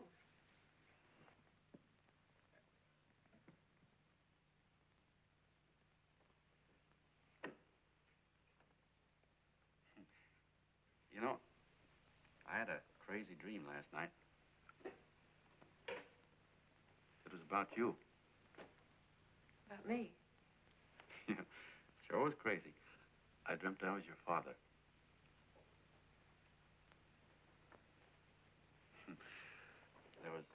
There was something I was trying to stop you from doing. So I got up out of bed, and I walked right through the wall here, right straight into your room. You know how dreams are. And there you were in bed. But you're a little girl, you know, about 10. And very pretty, too. So I shook you, and the moment you opened your eyes, you hopped out of bed and started running like the devil in your nightgown. You ran right out the window there, and you ran out over the tops of buildings and roofs and everything for miles. And I was chasing you. And all the time you were running, you kept growing bigger and bigger and bigger, and pretty soon you were as big as you are now, you know, grown up. And all the time I kept asking myself, what am I chasing her for? And I didn't know. Isn't that a hot one? Well, anyway, you ran into some place, and then I ran in after you, and when I got there you were getting married. And the nightgown had changed into a beautiful wedding gown. You sure look pretty, too. And then I knew what it was I was trying to stop you from doing. Dreams are sure crazy, aren't they? Well, would you like to know who it was you were marrying? Oh, a tall, handsome Hugh Bangy, I suppose. No, not that bad. It was that fellow that sends you flowers every day. Yeah, what's his name? Mr. Norton's nephew? Ted Sheldon. Yeah, that's the one. But here's the funniest part of it all. I was the fella up there doing the marrying, you know, the justice of peace or something. You were? I thought you were chasing me. Well, yes, I was, but I was your father then, you see. But the real me, John Doe, or that is, Long John Willoughby, I was the fella up there with the book. You know what I mean? I guess so. Then what happened? Well, I took you across my knee and I started spanking you. That is, I didn't do it. I mean, I did do it, but it wasn't me, you see. I was your father then. Well, I held you across my knee and I said, Annie, I won't allow you to marry a man that's just rich or that has his secretary send you flowers. The man you marry has got to swim rivers for you. He's got to climb high mountains for you. He's got to slay dragons for you. He's got to perform wonderful deeds for you. Yes, sir. And all the time, the guy up there, you know, with the book, me, just stood there nodding his head. He said, go to it, Pop. Whack her one from me, because that's just the way I feel about it, too. So he said, come on down here and whack her yourself. So I came down and I whacked you a good one, see? And he whacked you. And I whacked you another one. We both started whacking you like... Well, if you're through whacking her, come on, let's get going. Okay, fellas, right in here. You go out the side entrance. There's a bunch of autograph seekers out front. We'll be down with the bags in a minute. Come on, don't make a government project out of this. Hi, Benny. When's our plane take off again? Couple of minutes. How many people do you think we've talked to already, outside the radio, I mean? Oh, I don't know. About 300,000. 300,000. What makes them do it, Ann? What makes them come and listen and get up their John Doe clubs the way they do? I've been trying to figure it out. Look, John, what we're handing them are platitudes. Things they've heard a million times. Love thy neighbor, clouds have silver linings, turn the other cheek. It's just a... Yeah, I heard them a million times, too, but... there you are. Maybe they're like me, just beginning to get an idea of what those things mean. You know, I never thought much about people before. They were always just somebody to fill up the bleachers. The only time I worried about them is when they didn't come in to see me pitch. You know, lately I've been watching them when I talk to them. I could see something in their faces. I could feel that they were hungry for something. You know what I mean? Maybe that's why they came. Maybe they're just lonely and wanted somebody to say hello to. I know how they feel. I've been lonely and hungry for something practically all my life.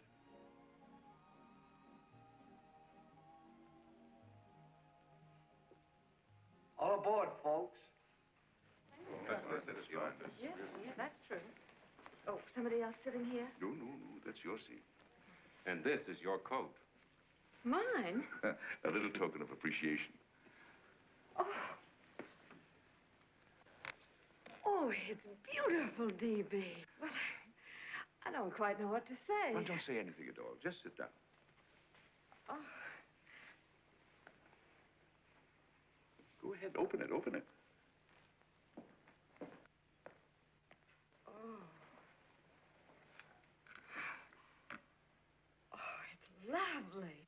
new contract goes with it. Well, come on, spring it. You've got something on your mind. It must be stupendous. That's what I like about it. Right to the point, like that. All right, Practical Annie, here it is. Tomorrow night, before a crowd of 15,000 people and talking over a nationwide radio hookup, John Doe will announce the formation of a third party. A third party? Yes, the John Doe Party. Devoted entirely to the interests of all the John Does all over the country, which practically means 90% of the voters. He will also announce the third party's candidate for the presidency. A man whom he personally recommends, a great humanitarian, the best friend the John Does have. Mr. D.B. Norton. Yes.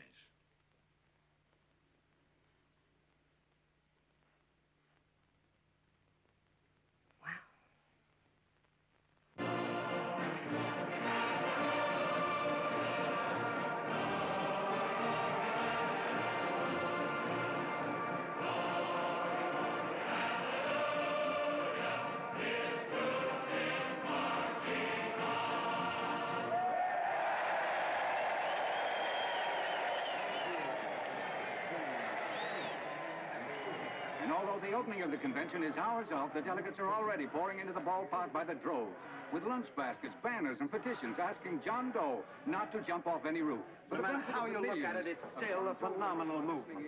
These John Does, or the hoi polloi, as you've heard people call them, have been laughed at and ridiculed. But here they are, gay and happy, having traveled thousands of miles, their expenses paid by their neighbors, to come here to pay homage to their hero, John Doe. And in these days of wars and bombings, it's a hopeful sign that a simple idea like this can sweep the country. An idea based on friendliness, on giving and not taking, on helping your neighbor and asking nothing in return.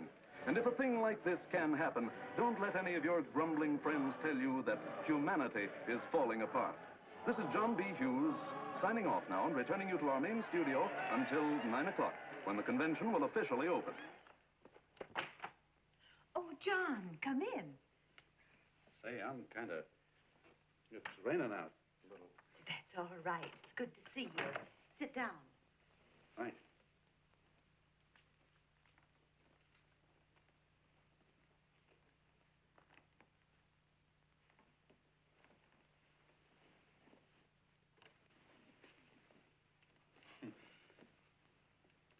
It's for Anne.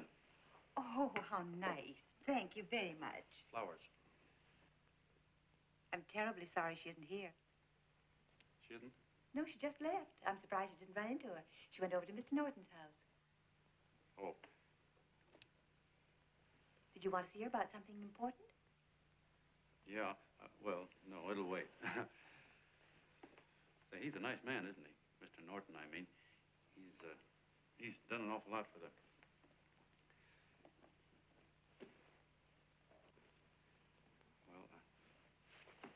Say, my coat's pretty wet.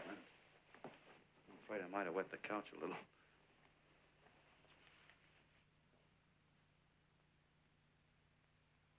Well, I guess I'll see her at the convention later. Yes, of course. I'll see that she gets the flowers. Thanks. Good night, Mrs. Mitchell. Good night, John.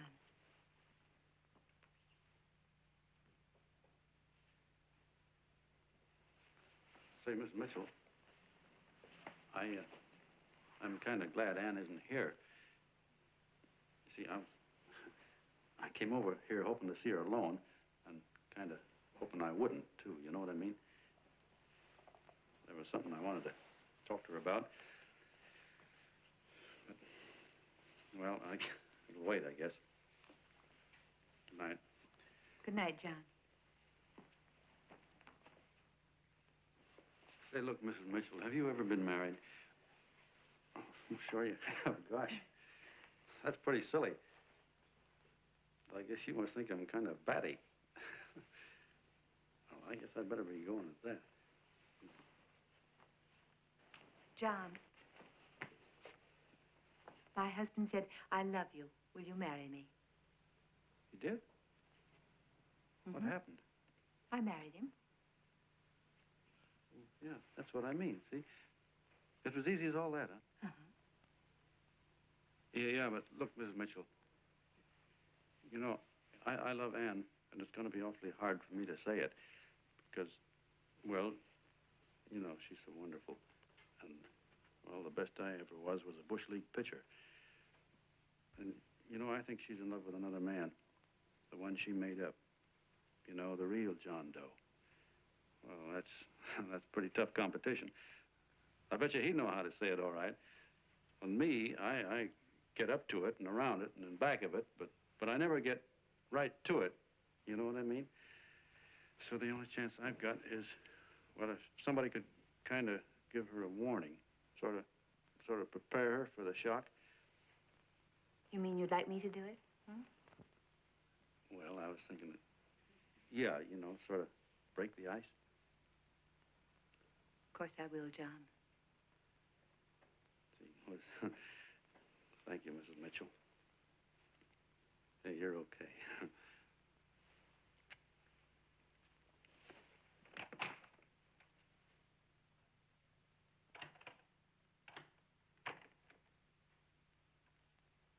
This John Doe meeting is going to be one of the biggest things that ever happened. Why, they're coming from all over. Trains, boxcars, wagons. Look out! Hello, bodyguards. Hey, had your dinner yet? Well, Jim? Oh, that's all right. Well, look, no, go ahead and have your dinner. Wait a minute, John.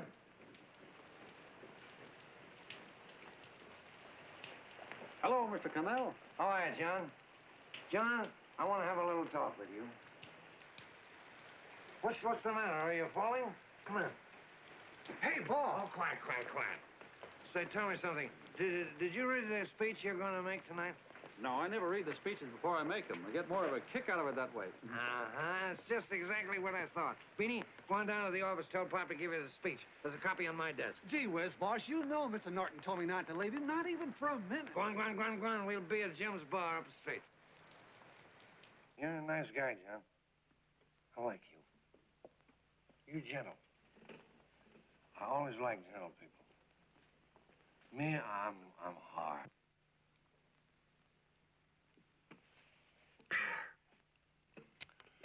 Yep, I'm hard. But you want to know something? I've got a weakness. Never guess that, would you? Well, I have. Want to know what it is? Star-Spangled Banner. Screw you, huh? Well, maybe it is, but play the Star-Spangled Banner. I'm a sucker for it. Always gets me right here. You know what I mean? Yeah, it gets me right back here. Oh, back there, huh? Well, every man to his own taste. You weren't old enough. You weren't old enough for the World War, were you, Jim? No, of course not. No, you must have been just a kid. I was just ripe and raring to go. You know what my old man did when I joined up? He joined up, too. Got to be a sergeant. And here's a kick for you. We were in the same outfit. Funny, huh? Hmm?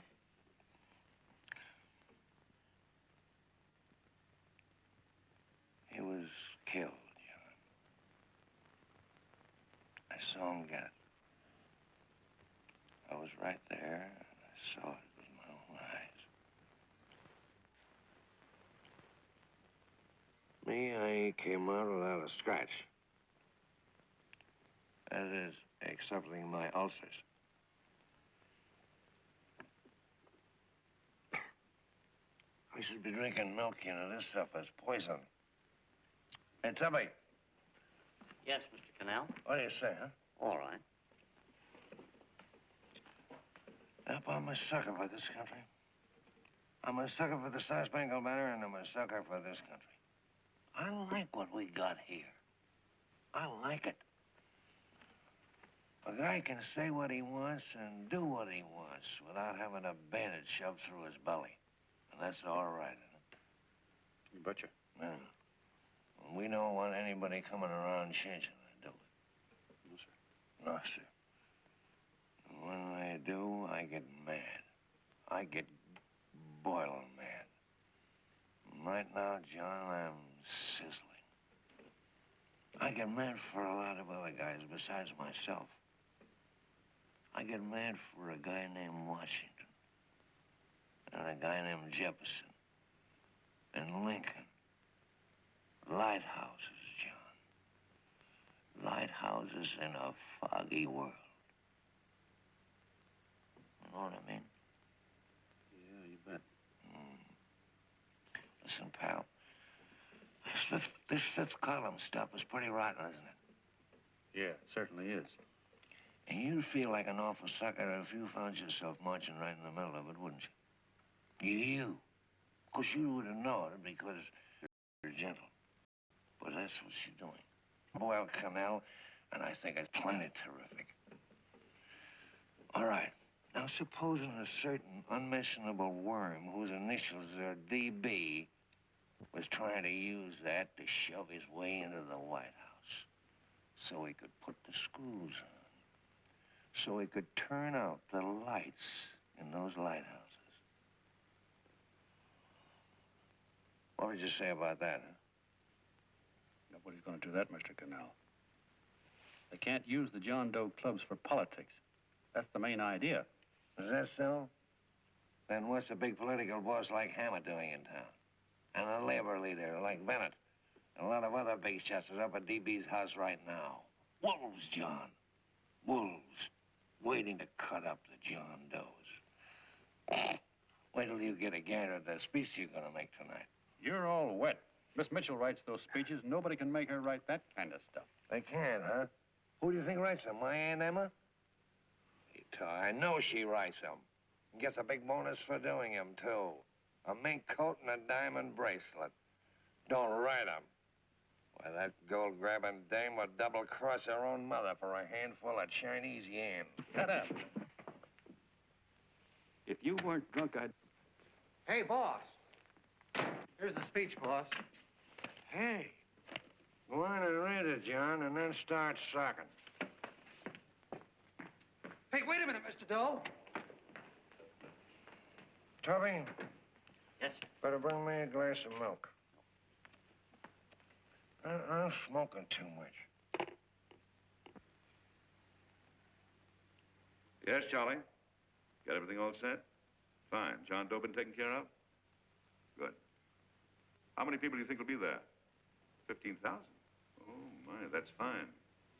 Now, listen, Charlie. As soon as John Doe stops talking about me, I want you to start that demonstration. And make it a big one, you understand? Don't worry about that, DB. My boys are there. They'll take care of it. What? Yes, I'll be there 15 minutes after I get your call. Why, Mr. Doe. Where are they? In the dining room, sir.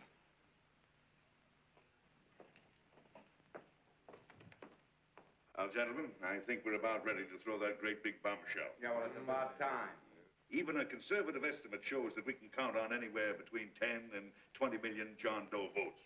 Now, add to that the labor vote that Mr. Bennett will throw in, and the votes controlled by Mr. Hammett and the rest of you gentlemen in your own territories, and nothing can stop us. As I said before, I'm with you, providing you can guarantee the John Doe vote. Don't worry about that. You can count on me on one condition. Little Bennett's got to be taken care of. Didn't I tell you that everybody in this room would be taken care of? My agreement with you gentlemen stands. I'm with you, DB, but I still think it's a very daring thing we're attempting. These are daring times, Mr. Barrington. We're coming to a new order of things. There's too much talk been going on in this country. Too many concessions have been made. What the American people need is an iron hand. You're right. That's true. You're quite right, DB. Discipline. Right.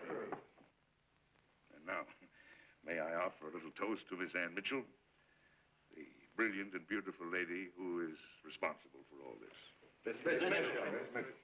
Mr. Norton, I'd like to talk to you alone for a minute. Oh, Miss Mitchell has something to say to us. That's fine.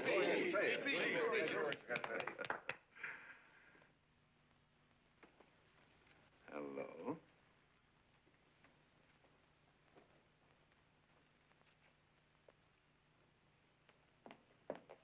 John, I'm so glad to see you. I was terribly worried. Did you write this? Yes, I did, John, but I had no idea what was going on. You didn't. No. That's a swell bracelet you're wearing. John, why aren't you at the convention?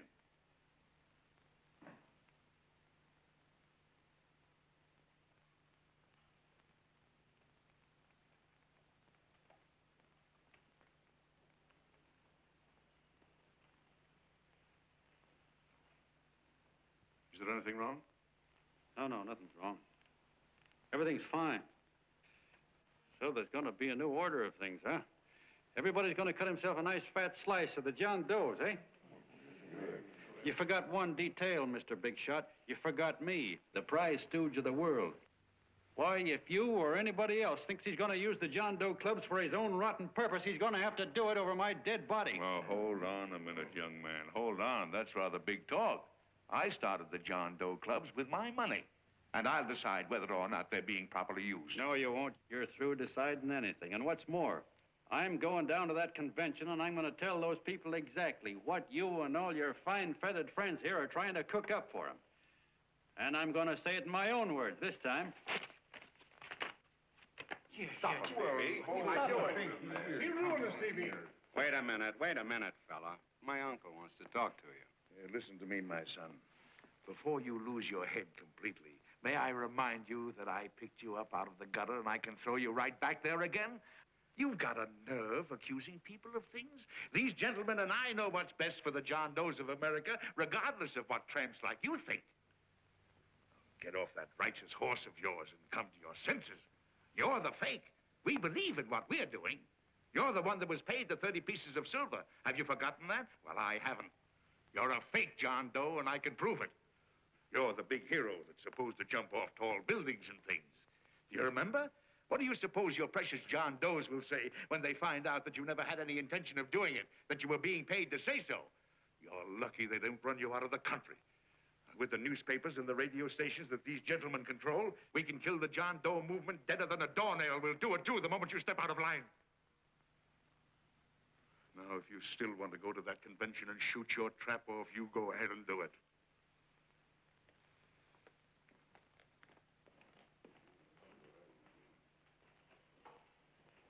You mean to tell me you'd try to kill the John Doe movement if you can't use it to get what you want? You bet your bottom dollar we would.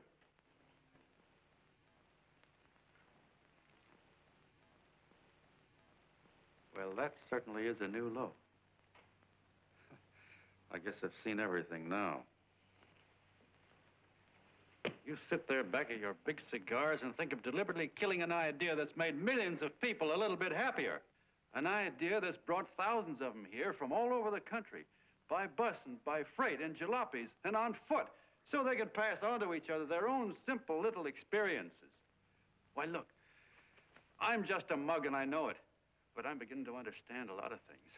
Why, your type's as old as history. If you can't lay your dirty fingers on a decent idea and twist it and squeeze it and stuff it into your own pocket, you slap it down. Like dogs, if you can't eat something, you bury it. Why, this is the one worthwhile thing that's come along. People are finally finding out that the guy next door isn't a bad egg. That's simple, isn't it? And yet a thing like that's got a chance of spreading till it touches every last doggone human being in the world, and you talk about killing it. Why, when this fire dies down, what's going to be left? More misery, more hunger, and more hate. And what's to prevent that from starting all over again? Nobody knows the answer to that one, and certainly not you with those slimy, bollocksed-up theories you got. The John Doe idea may be the answer, though. It may be the one thing capable of saving this cockeyed world, yet you sit back there on your fat hulks and tell me you'll kill it if you can't use it. Well, you go ahead and try. You couldn't do it in a million years with all your radio stations and all your power, because it's bigger than whether I'm a fake. It's bigger than your ambitions, and it's bigger than all the bracelets and fur coats in the world. You bet it is, John. And that's exactly what I'm going down there to tell those people. A minute, you ungrateful rat. My uncle's been too good. He's getting away. Give me the bullet. John! I've always told you, D.B., you're playing with dynamite. Which way? Don't let that girl get away. Before he gets through tonight, he'll ruin us all. I'll stop him cold. Don't worry, I've been ready for this. John! Oh, John, please listen to me. Please, I can explain everything, John. I didn't know what they were going to do. Let me go with you, John. John, please. Go ahead, driver. Full park. Explain it to you, John. Please let me go with you. Please. John! Mr. Martin wants to see you. Listen to me, Mayor Lovett. You do as I say. I want them both arrested. You tell the police department to pick up Canal. I've got the girl here. I've got the bullet. I don't care what you charge him with. If you're worried, let him go in the morning, but keep him in jail overnight. Hello, Bulletin. Put Pat Pryor on.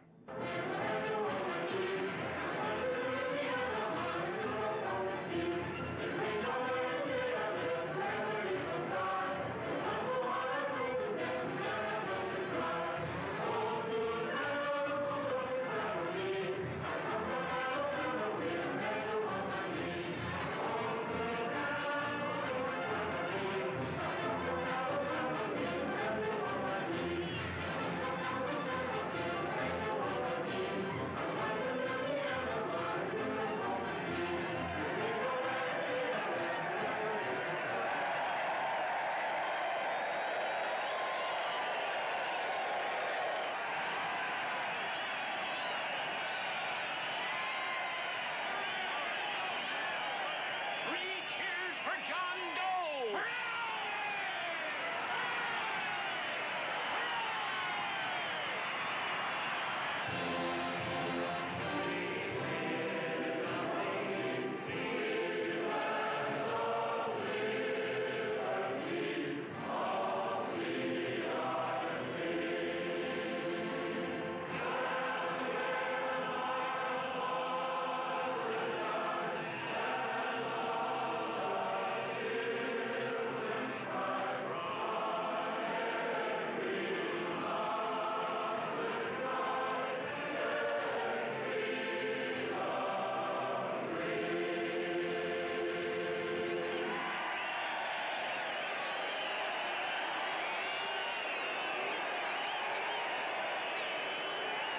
Ladies and gentlemen.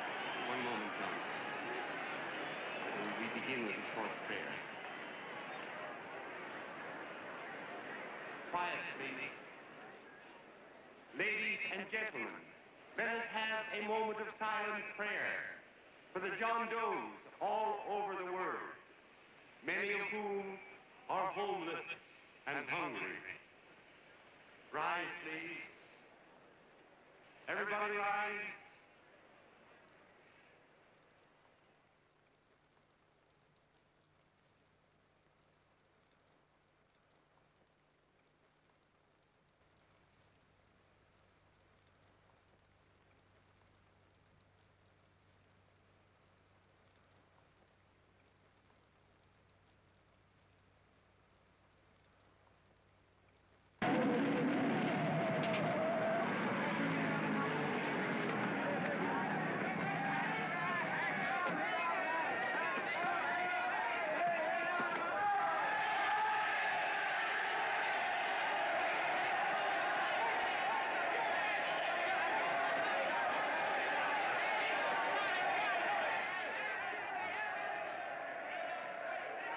Newsboys.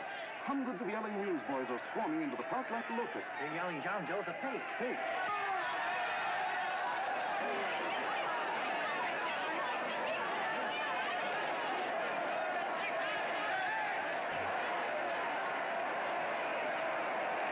Federal investigation urged by Chamber of Commerce. How could he be a fake? It must be some kind of a gag.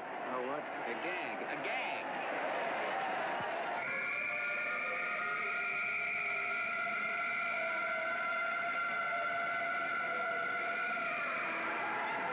Come on, step on it. Step on it, step on it. You all know your places now, so let's get going. Wait for the signal. Hey, miss, will you autograph my balloon? Sure.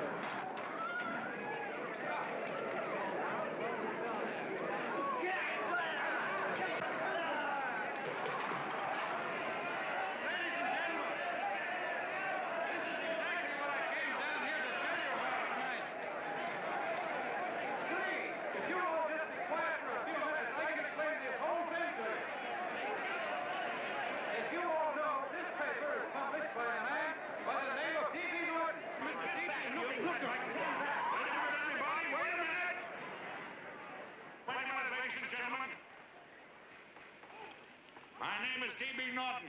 You all know me. I accuse this man of being a faker.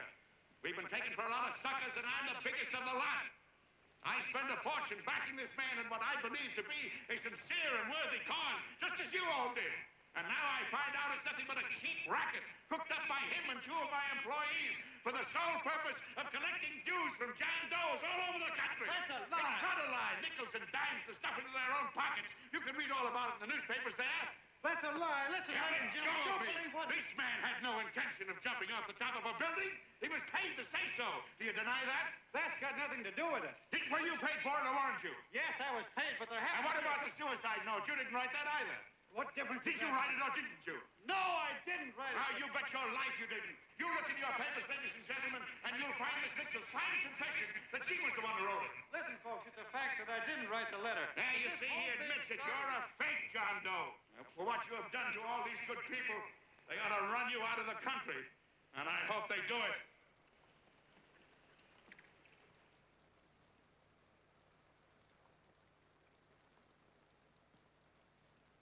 Speak up, John. We believe you. Please, listen a couple of things to tell you about.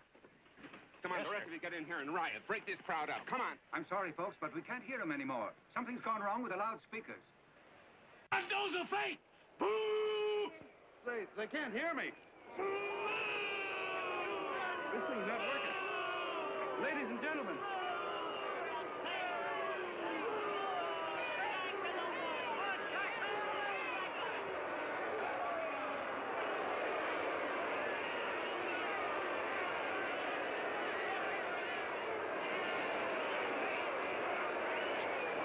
This thing's bigger than whether I'm a fake. Look, Bert, you believe me, don't you? Sure. I believe you. Walking my legs off, digging up 5,000 signatures for a phony.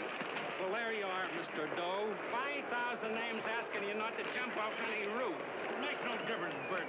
The idea's still good. We don't have to give up our club. Yeah, well, you can have it. They're starting to throw things. Somebody's going to get hurt. I'm afraid it'll be John Doe. Listen to that mob. I'm gonna go to him. All right, lady. Can't let you out. Oh, let me go. I want to go to him. Oh, please. Please let me go. They're crucifying him. I can help him. Sorry, sister. We got orders to hold. Orders from who? Can't you see it's a framer? Oh, Mother, they won't let me go. They won't let me go. Listen, folks. You gotta listen to me, everybody. Back to the jungle, you hobo! Just another racket. Stick to your clubs. We've been fed baloney so long, we're getting used to it.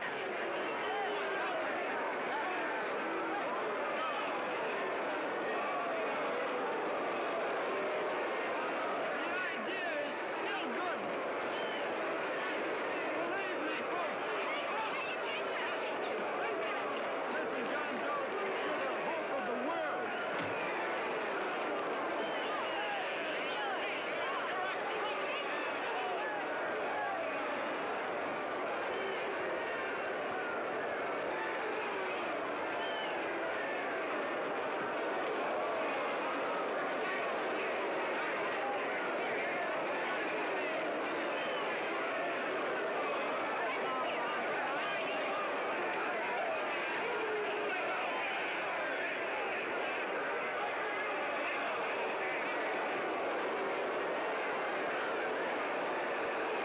He's finally managed to get him out of the park.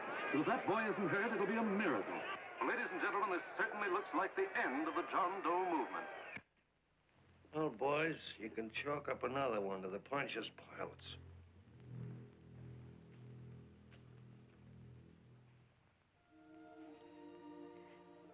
I should have been there.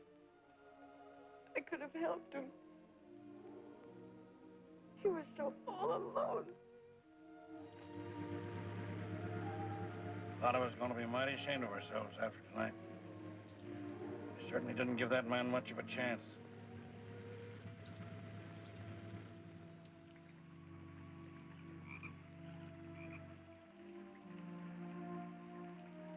Have some more coffee, Long John? No thanks, Carl.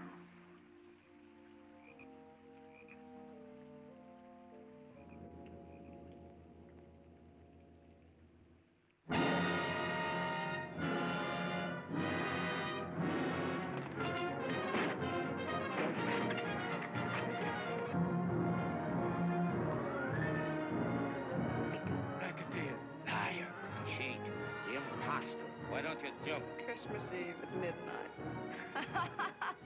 Bye, Mr. Doe. You're a wonderful man. And God bless you, my boy. I'll get in there and catch you. You're a fake, John Doe, and I can prove it. You're the big hero who's supposed to jump off tall buildings and things. Do you remember? What do you suppose your precious John Does will say when they find out that you never had any intention of doing it, that you were being paid to say so? Christmas Eve at midnight.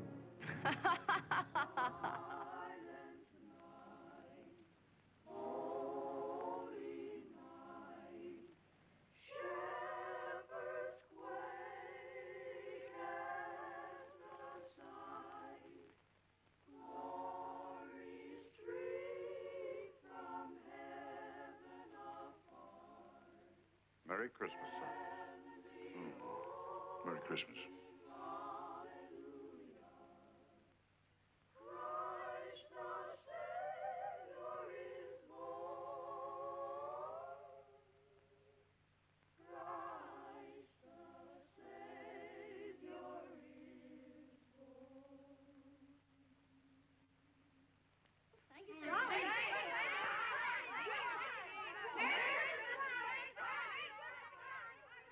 Who?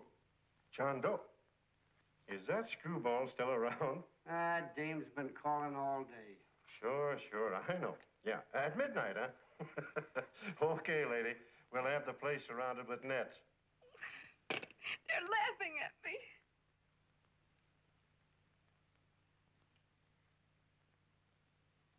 You're a sick girl, Anne. You better take it easy. Whom are you calling now? You called that number not 10 minutes ago.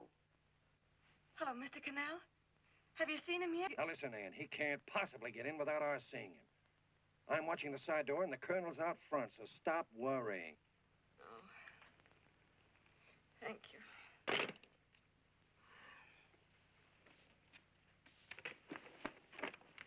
Why, Ann. Anne, don't be foolish. If this isn't the craziest, the battiest, the looniest wild goose chase I ever heard of. Oh, shut up, Bert. Sourpuss is right. Yeah, well, if he is, I'm a banana split. That man is going to be on that roof.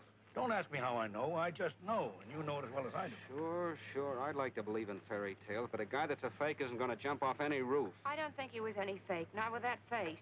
And anyway, what he stood for wasn't a fake. Okay, honey, okay.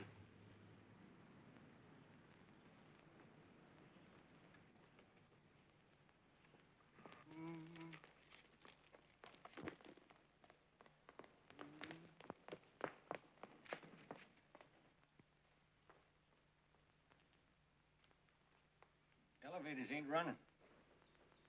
Colonel, You shouldn't have got out of bed, miss. has he been here? No. Have you seen him? I ain't seen him for a week. Where's Canal? He's watching the other door. Oh, you're swell. Oh. No sense in going up there. I've been here for hours. He ain't here. Let me go, will you? Now, that's crazy. It's 14 floors.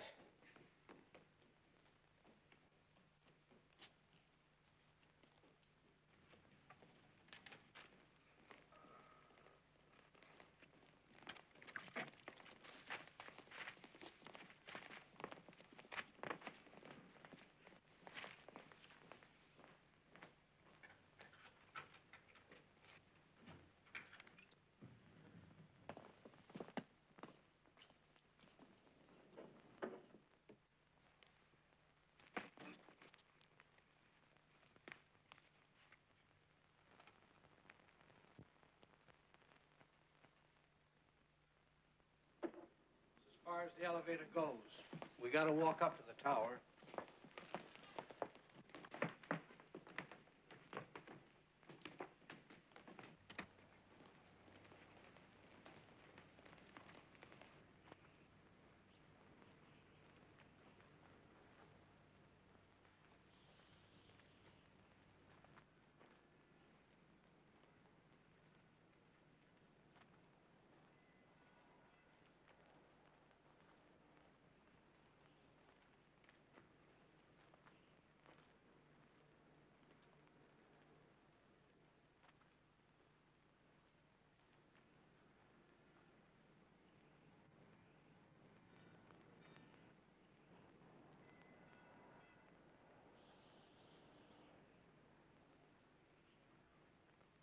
That tramp was probably full of Christmas cheer and asleep in some flop house.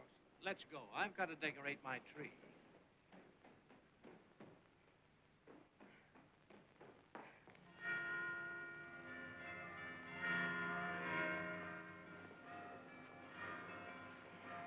Well, I give up. I don't know what gave us the idea that he'd attempt anything like this. I guess you're right. I'm afraid the joke's on us. Let's go. I hope nobody finds out we've been here.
I wouldn't do that if I were you, John.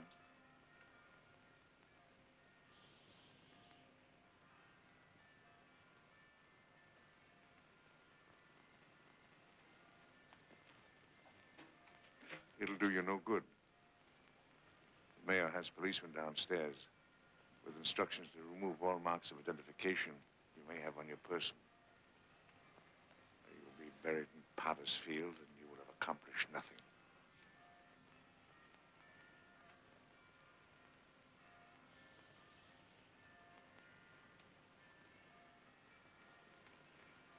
I've taken care of that.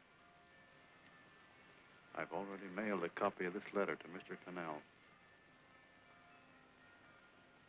John, why don't you forget this foolishness? Stop right where you are, Mr. Norton, if you don't want to go overboard with me.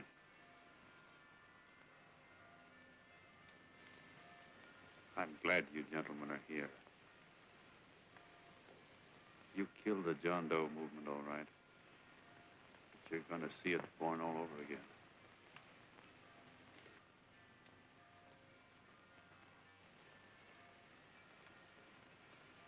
Now, take a good look, Mr. Norton.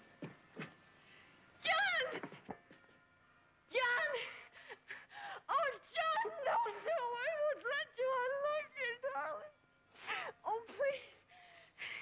Please don't give up. We'll start all over again. Just you and I. It isn't too late. The John Doe movement isn't dead yet. You see, John, it isn't dead or they wouldn't be here. It's alive in them. They kept it alive by being afraid of it. That's why they came up here. Oh, darling. Sure, it should have been killed. It was dishonest. But we can start clean now. Just you and I. It'll grow, John, and it'll grow big because it'll be honest this time. Oh, John, if it's worth dying for, it's worth living for. Oh, please, John. Oh. Oh, please, please, God, help me. John, look at me. You want to be honest, don't you?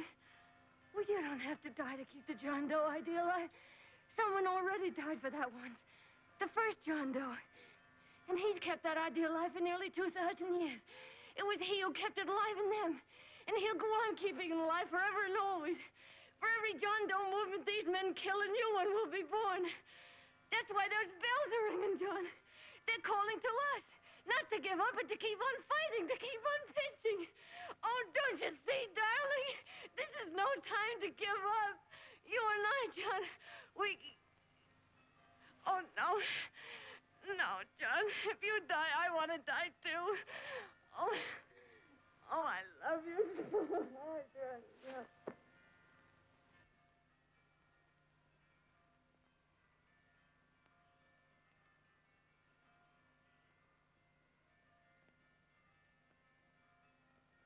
Mr. Doe, you don't have to... We're with you, Mr. Doe. We just lost our heads and acted like a mob. What Bert's trying to say is that we need you, Mr. Doe. There were a lot of us that didn't believe what that man said. We were going to start up our John Doe Club again, whether we saw you or not, weren't we, Bert? And there were a lot of others that were going to do the same thing. Well, Mr. Sourpuss even got a letter from his cousin in Toledo. I got it right here, Mr. Doe. Only it'd be a lot easier with you. Please. Please come with us, Mr. Doe.